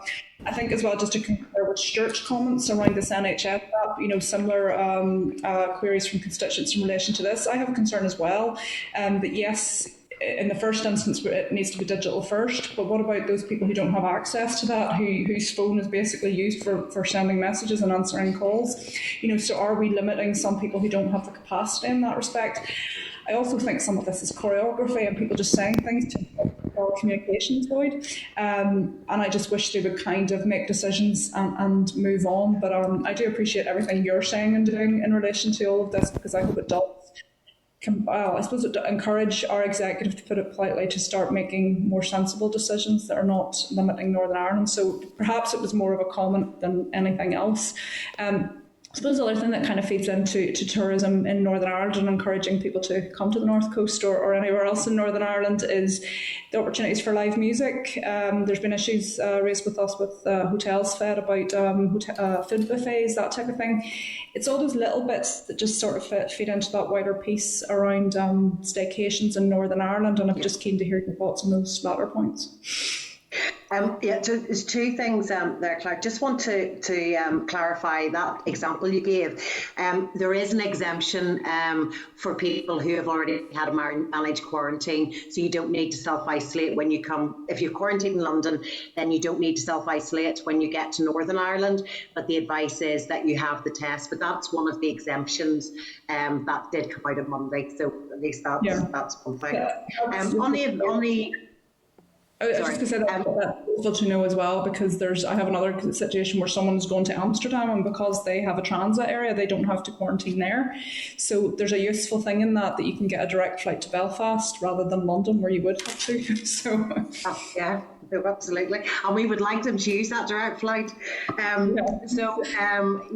the events, you're absolutely right, and I think this is for all of the council areas as well. They put on a lot of activities, for visitors, within their areas, and festivals, etc. So we were delighted when the Communities Minister obviously set up the task force to look at that, and that's really where all of that will be decided. And I know the Minister was saying she wants them to report back by June with regards to how we see that rolling out.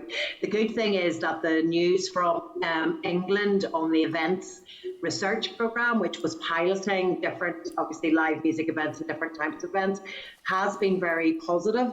We're still just waiting for the official report, but hopefully there will be a lot of learning out of that, and Northern Ireland should be able to do things quicker because there have been those pilot events, and that we can take the best practice from those.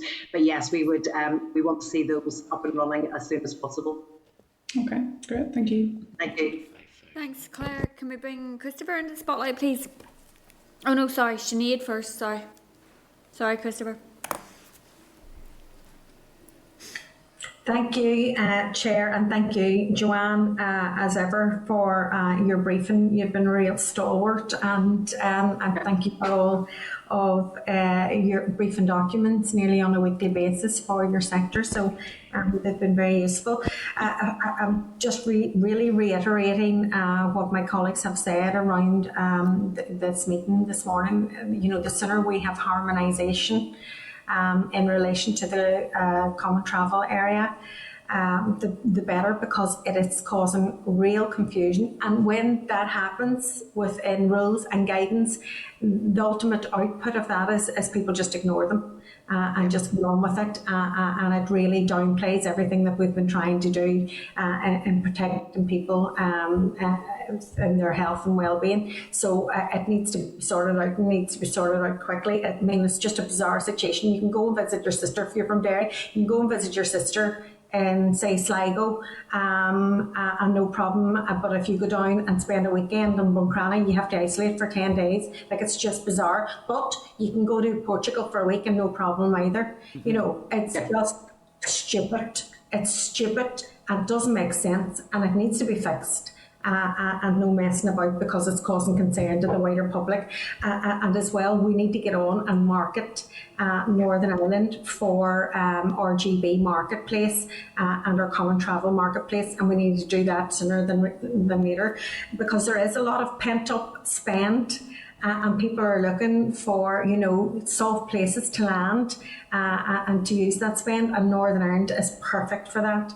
And we need to go out there and market it ASAP. So I'm looking for very, very quick executive decisions around that, hopefully tomorrow, and just stop all the nonsense and the misspeaking around it as well. I've really nothing more to say, to be honest with you. I'm just so pleased that we've got to this space this week. I'm going out today for the first time to eat in. Have a bit of a late lunch to eat in as the first time this year, and I just can't believe it that I'll not be sitting freezing with a blanket around me, taking a cup of coffee.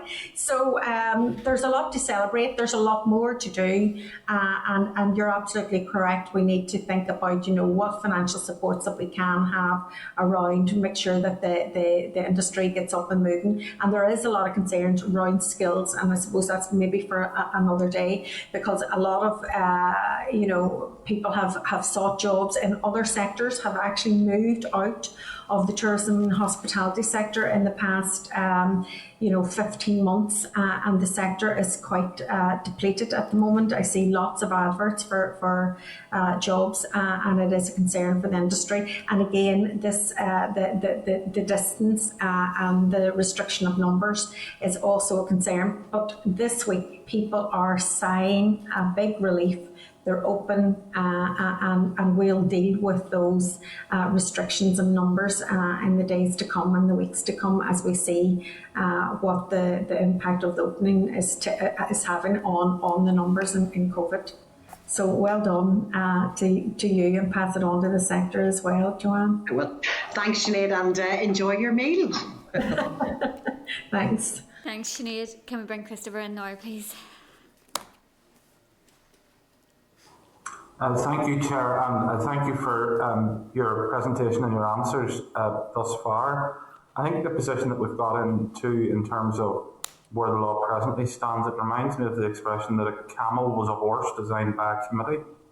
And what we have had is, piecemeal restrictions here or there, and everywhere, and people have been left absolutely confused. I mean, for my part, I'm very clear, and I have been clear on this for quite some time. I want all of these restrictions gone as quickly as possible.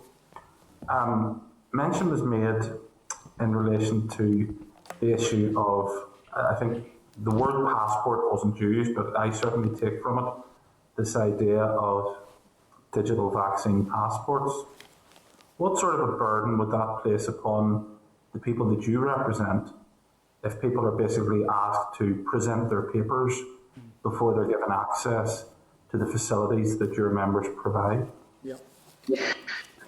Well, it's certainly not something we would want to see for sort of just the sort of normal services within tourism, but obviously our members, the airlines and the airports are already having to check that now that international travel is open, and obviously that is a requirement for some countries that you have to have that vaccination status, but we certainly are not looking for that to really be at any lower level in that people are not able to go to a hotel or have an experience unless they have a certain vaccination status.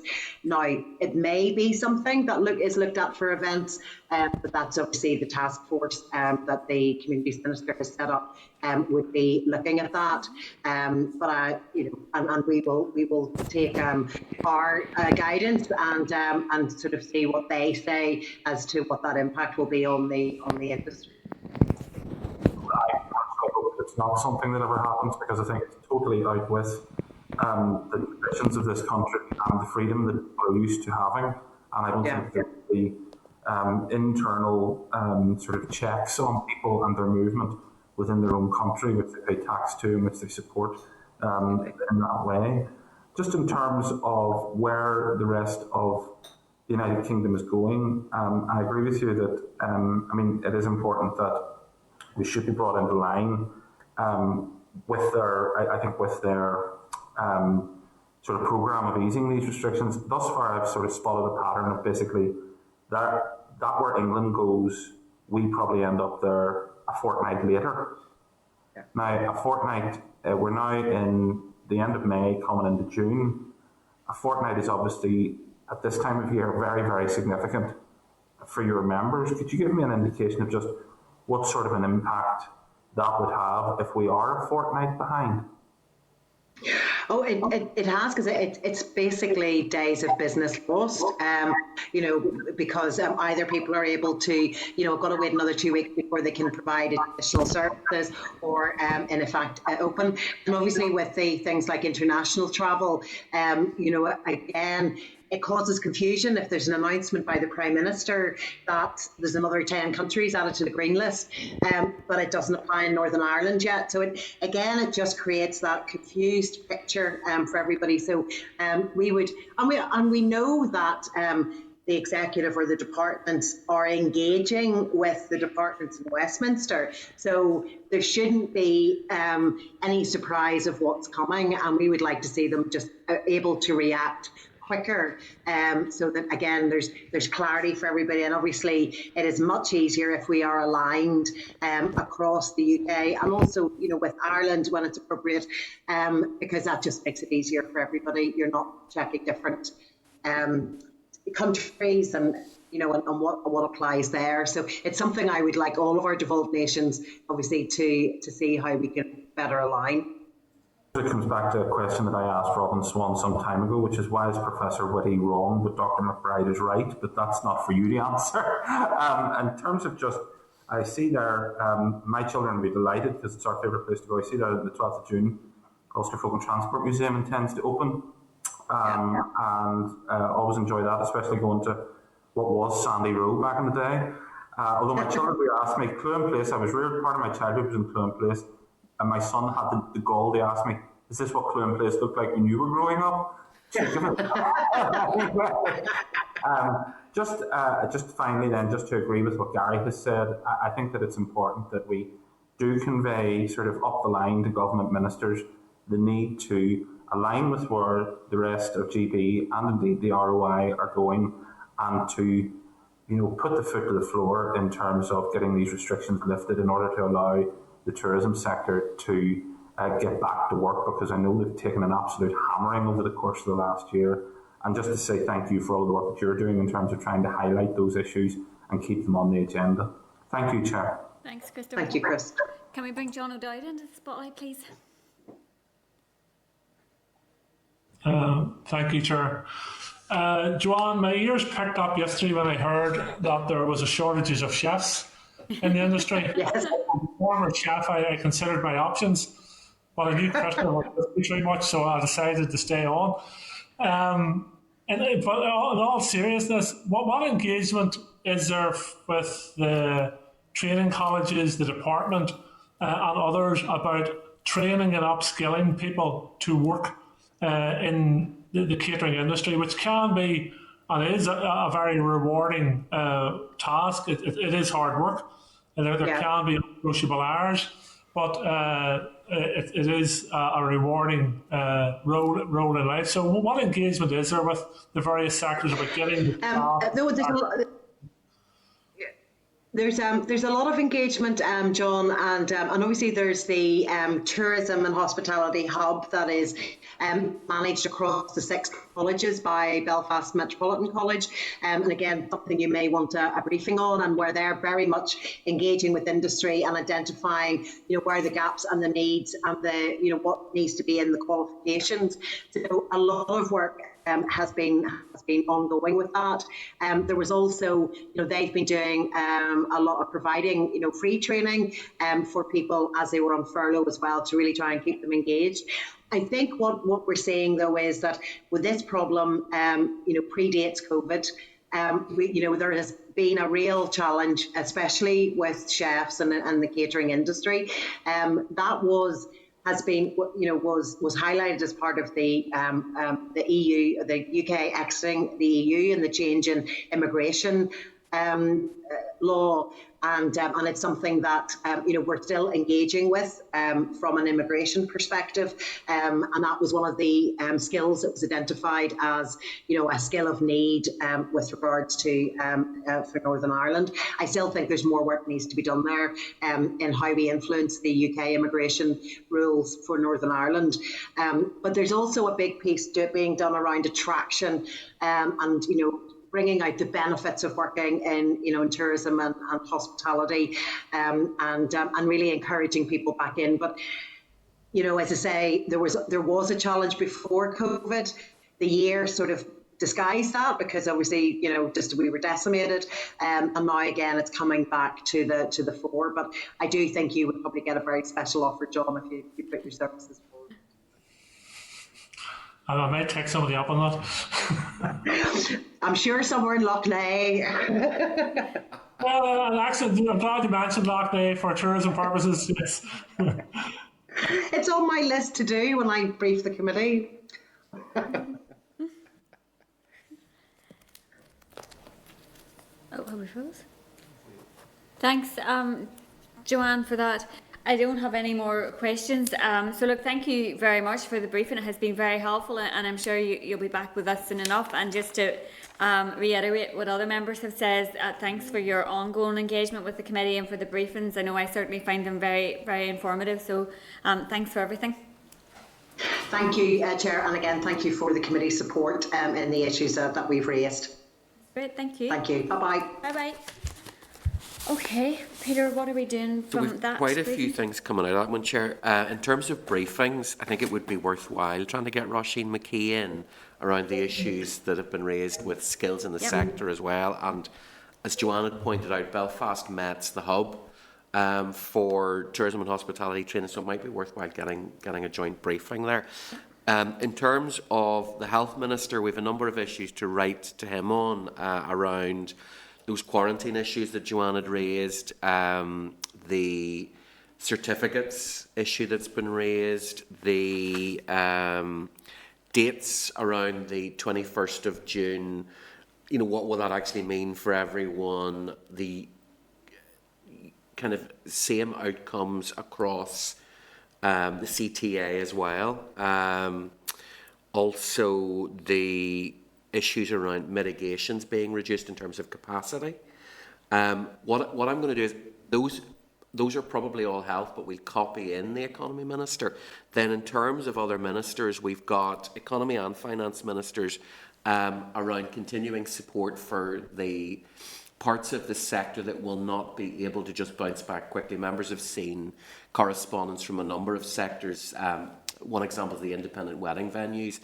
It's not a case of, today we open and that's that. It's going to take a while for their business to rebuild again. And there's other parts of the sector that are like that. So it's trying to see if there's going to be support ongoing for them. And members are aware that we've written about the English language teaching sector, which has a very heavy tourism presence, but obviously can't benefit from staycations. They're entirely dependent on travellers coming in from non-English speaking countries to learn. So there's a big piece of work to be done there. So again, that's all to be flagged up. The free PCR test, we flagged that one up with the Health Minister as well, that Stuart had highlighted. And I'd see if I can get any kind of information from I think he specifically said Liverpool city region. We're doing this, but we'd see if we can get some information on it, because it's always helpful to send on. And I think that's all of it. But the team, anything I've missed, the team will have. We're very good at picking up everything at the end of the meeting. So we'll get those letters off as fast as possible. Hopefully, some of the answers, Chair, as Joanne had highlighted, will come from tomorrow's executive meeting, because it looks like she's already flagged up quite a bit with the Health Minister. Okay. Peter, I raised it with the Finance Minister yesterday in the budget. Obviously, the furlough's due to end at the end of September. Might be useful to write to the Chancellor in respect of that, in terms of sector-specific flexibility being necessary, as has been outlined for the sectors that can't just bounce back. Yeah. Okay, are members content with the actions that Peter has outlined? Great, okay. So moving on then to item number 6, which is our matters arising. So item number 6.1 at page 310 of your packs, there's a response from the Justice Committee on the work around judicial reviews. The committee had written to the Justice Committee following our briefing from the planning officials around the impact of judicial reviews on planning decisions. The Justice Committee hasn't undertaken any work in relation to judicial reviews and has no plans to do so at present. So that is just for members to note at this point. Moving on 6.2 then at page 311. There is correspondence from TEO Committee requesting a list of stakeholders relevant to COVID-19 recovery and the High Street Task Force ahead of our concurrent meeting, which is scheduled for the 16th of June. So are members just content to send on that list to the TEO Committee? Thank you. Great. And then 313, there's correspondence from the Finance Committee on the Independent Fiscal Council. The Finance Committee is currently taking oral and written evidence on its establishment and the potential roles and powers it may have. The committee has determined that a fiscal council may have the following dimension and is seeking the views of other committees. And these include functionality, discretion, powers, independence, competence, credibility and assembly engagement. So the submissions for that close on Friday the 4th of June at 12 noon. And if members are agreed, that the clerk will draft a response to the call for evidence that will then be for the committee's approval. Are members content with that? Thank you. Then page 316, there is a response from TEO regarding the Economic Recovery Action Plan. We had written to the Executive Office in March regarding the need for adequate funding and support from across the Executive for that plan. So the response says that TEO welcomes the launch of the Economic Recovery Action Plan. They advise that the Executive is focused on building a longer term plan which encompasses 3 key programmes, the first being moving forward the Executive's pathway out of restrictions. So obviously we were briefed by the Minister on that on the 12th of May and it has been fully funded by the Finance Minister. So that's just to note for now. Okay. Moving on then, page 318, there's a response from the Health Minister regarding COVID testing. We had written to the Health Minister back in March regarding any plans to extend testing to businesses. The Health Minister states that workforce's asymptomatic testing is now available free of charge to all organisations with 12 or more employees or volunteers who cannot work from home. Officials are working to expand the range of community-based testing facilities for small businesses to access, so are members content to note? Thank you. Great. Moving on then, pages 320 and 321 respectively, there are responses from Deloitte and the Labour Relations Agency in relation to the LCM on company director disqualification legislation. Deloitte are supportive of the amendments proposed as they should provide a stronger deterrent against fraud. They feel that these amendments should be accompanied by additional resources to support the insolvency service, and the LRA advises that it has no formal response as the matter sits outside of its core responsibility.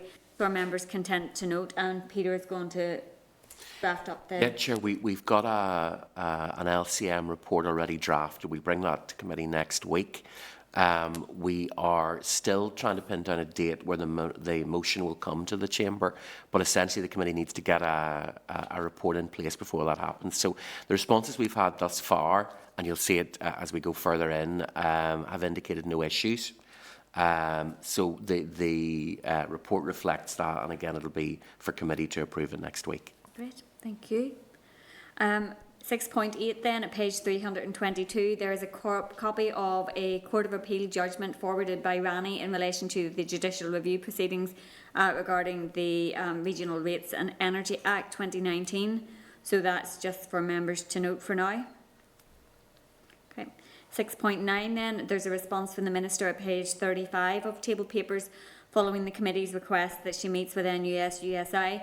The Minister has indicated that she will be happy to meet when her diary permits, so are members content to note? Chair, just an update on that. I've made contact with NUS in Scotland, Wales and USI in the south, so I'm in the process of asking them just what they do in terms of engagement with government. Wales, I think, has already come back and they have a well sort of established system. I'm still waiting for Scotland and the south to respond. Thanks, Peter. Moving on then, 6.10 at page 36 of table papers, there's a response from the Minister for Aviation to the committee's letter regarding the recognition of pilot licences post-EU exit. The Minister outlines that the UK has just concluded negotiations on the Aviation Safety Agreement, and reaching an agreement on licence recognition in the future will require willingness from both sides. Furthermore, as mentioned in the letter from the CAA, the EU has decided not to recognise UK licences at this point. The Minister states that the Government will continue to engage with the EU on this matter. So are members content to forward that response to the pilot who has raised this matter? Thank you. Then at 6.11, there is a copy of a paper from the Skills Advisory Group at page 37 of table papers, providing an update to the committee. The committee will want to consider this in detail and in the context of our micro-inquiry report on skills. So members are just content to note for now, and we will return to it in more detail at a later date. Great. Thank you. 6.12 then, there's a response from FSB at page 43 of table papers to the committee's consultation on the LCM on the company director's disqualification. The LCM will be considered further at agenda item number 8. So are members content to note for now? Great.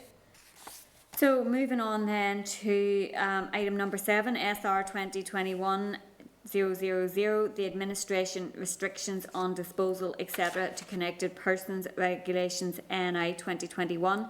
There is a clerk's memo at page 328 and an SR at page 329.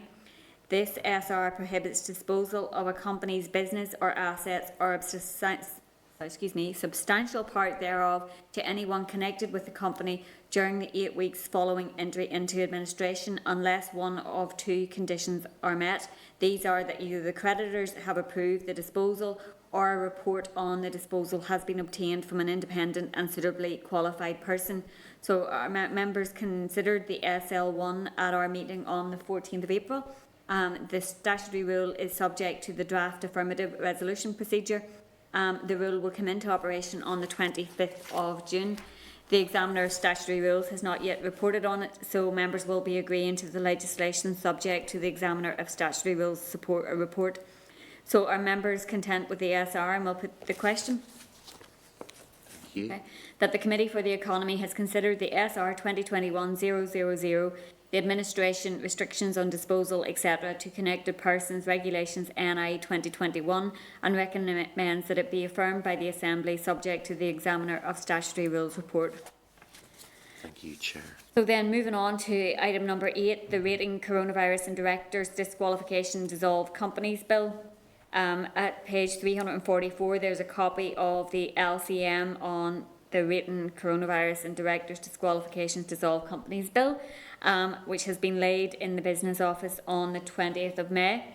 At our meeting on the 19th of May, we considered the Rating Coronavirus and Directors Disqualifications Dissolve Companies Bill. And the LCM will enable amendments to legislation applying to company directors disqualified in the North for the purpose of enabling the conduct of directors or companies which have been dissolved without having been subject to insolvency proceedings to be investigated and, where appropriate, disqualification action and payment of compensation to creditors sought.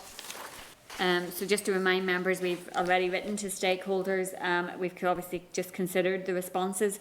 4 have been received to date and no objections have been raised. So the draft report and a copy of all the written responses will be considered at next week's meeting. So moving on then to item number 9, which is correspondence. There at page 353 of your pack, there is correspondence from the TEO committee requesting information on any work that has been carried out by our committee in relation to the impact of the protocol on businesses. So if members are content, the clerk will compile and forward this information to the TEO committee. Thank you. 9.2 then at page 354, there is correspondence from the Finance Committee on the UK Internal Market Act. The clerk advises that the Finance Committee considered a response from the Department of Finance on an Assembly research paper on the UK Internal Market Act. The committee states that the Finance Department provided a limited response on state aid and indicated limited consideration of the term special regard as stated in the Act. The committee awaits a response from the Department for Economy and the Executive Office. So that's just for members to note. 9.3 then at page 361, there is a copy of correspondence from the House of Lords European Affairs Subcommittee on the Protocol to the Department for Work and Pensions regarding the EM 700721 Commission Delegated Regulation. The EM outlines the way in which the Delegated Act would require the North suppliers to reclassify and relabel their chemicals in accordance with new harmonised classifications. The committee believes there is a lack of clarity over the areas in which regulatory divergence between Britain and here is likely to develop, and puts a number of questions to the Minister for Employment. So it's just for members to note and to consider a copy of the response once we receive that. Members content? Moving on then, page 363, there's a copy of correspondence from the House of Lords European Affairs Subcommittee on the Protocol to Penny Mordaunt MP, Paymaster General, regarding a proposal for a directive of the EU Parliament and of the Council of Resilience of Critical Entities.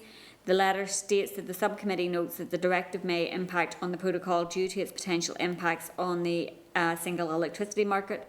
The Chair poses a number of questions to the Paymaster General, and again is to note so that we can consider a copy of the response once that's received. Thank you, Chair. Moving on then to page 365, there is correspondence from Ballantyne Building Solutions with a request to meet the committee. So if members are content, we'll arrange an informal meeting. Okay. Thank you. Then page 366, the annual accounts of Intertrade Ireland. The Comptroller and Auditor General had no issues to raise, so that's just for members to note. Chair, probably the only thing to flag up, and it's an issue the committee's discussed before, is how much ultimately they get budget allocations in year, where the actual core budget has been static. But members have discussed this with Intertrade itself, and they seem to be relatively happy with the way that has worked. And there is, as we know, I think roughly 6 million still available for protocol impact, EU exit impact, etc. Okay. Moving on 9.7 then at page 412. There's correspondence from an individual regarding difficulties experienced by businesses as a result of the protocol. So that's just for members to note. And then at page 413, there is a copy of CBI's COVID-19 working group notes from its meeting on the 19th of May. So that's also for members to note. And then there is at page 45 of table papers, a copy of the Brussels report from the NI Executive Office in Brussels. And again, it's for members to note.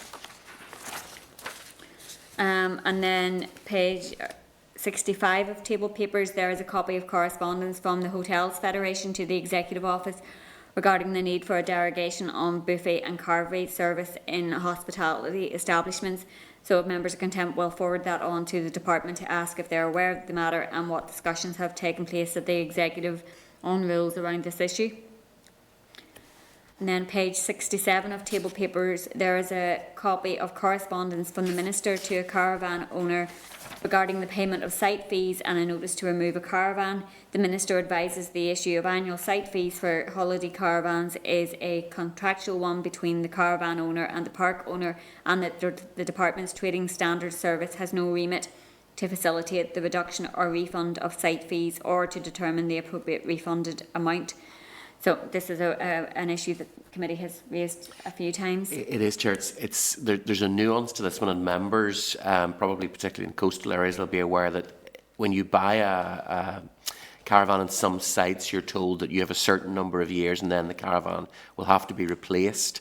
And licence to be on the site is often renewed on an annual basis. So there's a fear, of kicking up too much of fuss in case you are told your licence hasn't been removed and you have to remove the caravan early. But it's this dispute as to whether or not you can be told your caravan has now reached that age limit. You either buy a new one or you leave. But because it's a contract, the department can't intervene there. So this is probably something that would ultimately have to be legislated on. Okay, members content to note. Thank and you. Then the final item of correspondence, page 104, is a copy of a CBI paper on resetting the direction of the economy. So members are content we'll schedule an oral briefing from CBI on the Forward Work Programme to discuss the paper and the economic recovery and outlook. Great. So moving on then, item number 10 is any other business, and none has been highlighted. So members happy enough. And then item number 11, the date, time and place of the next meeting is next Wednesday morning in room 29. And just to remind members, there's no informal meeting this week, so that's us. Thank you, Chair. Chair, can I just jump in? Yep, John. Yeah, go ahead, John. Chair, this is my last meeting. I just want to thank you and Peter and the entire team and all the committee members for their support, and it's been a pleasure working with you all. I'll not be a stranger, and hopefully I'll be back again soon. But just to say, I think Mike's taking over from myself next week. So unless something changes, this is my last meeting. So wish us all well going forward. It's been a pleasure. John, wish you the very best of luck in whatever role that you're taking up, and I'm sure you won't be a stranger. So thank you for all of your work as well. No problem. Thanks, Chair. We'll miss you on the committee. John, you've been great. Thanks, Nate. I'm sure I won't say that about everybody on this committee, so you should take that as a compliment.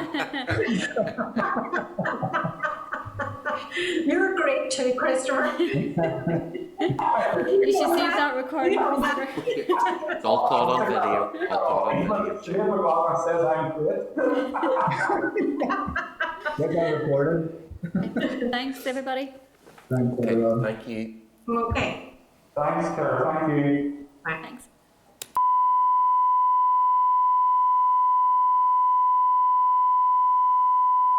This is the Northern Ireland Assembly Committee Room 30.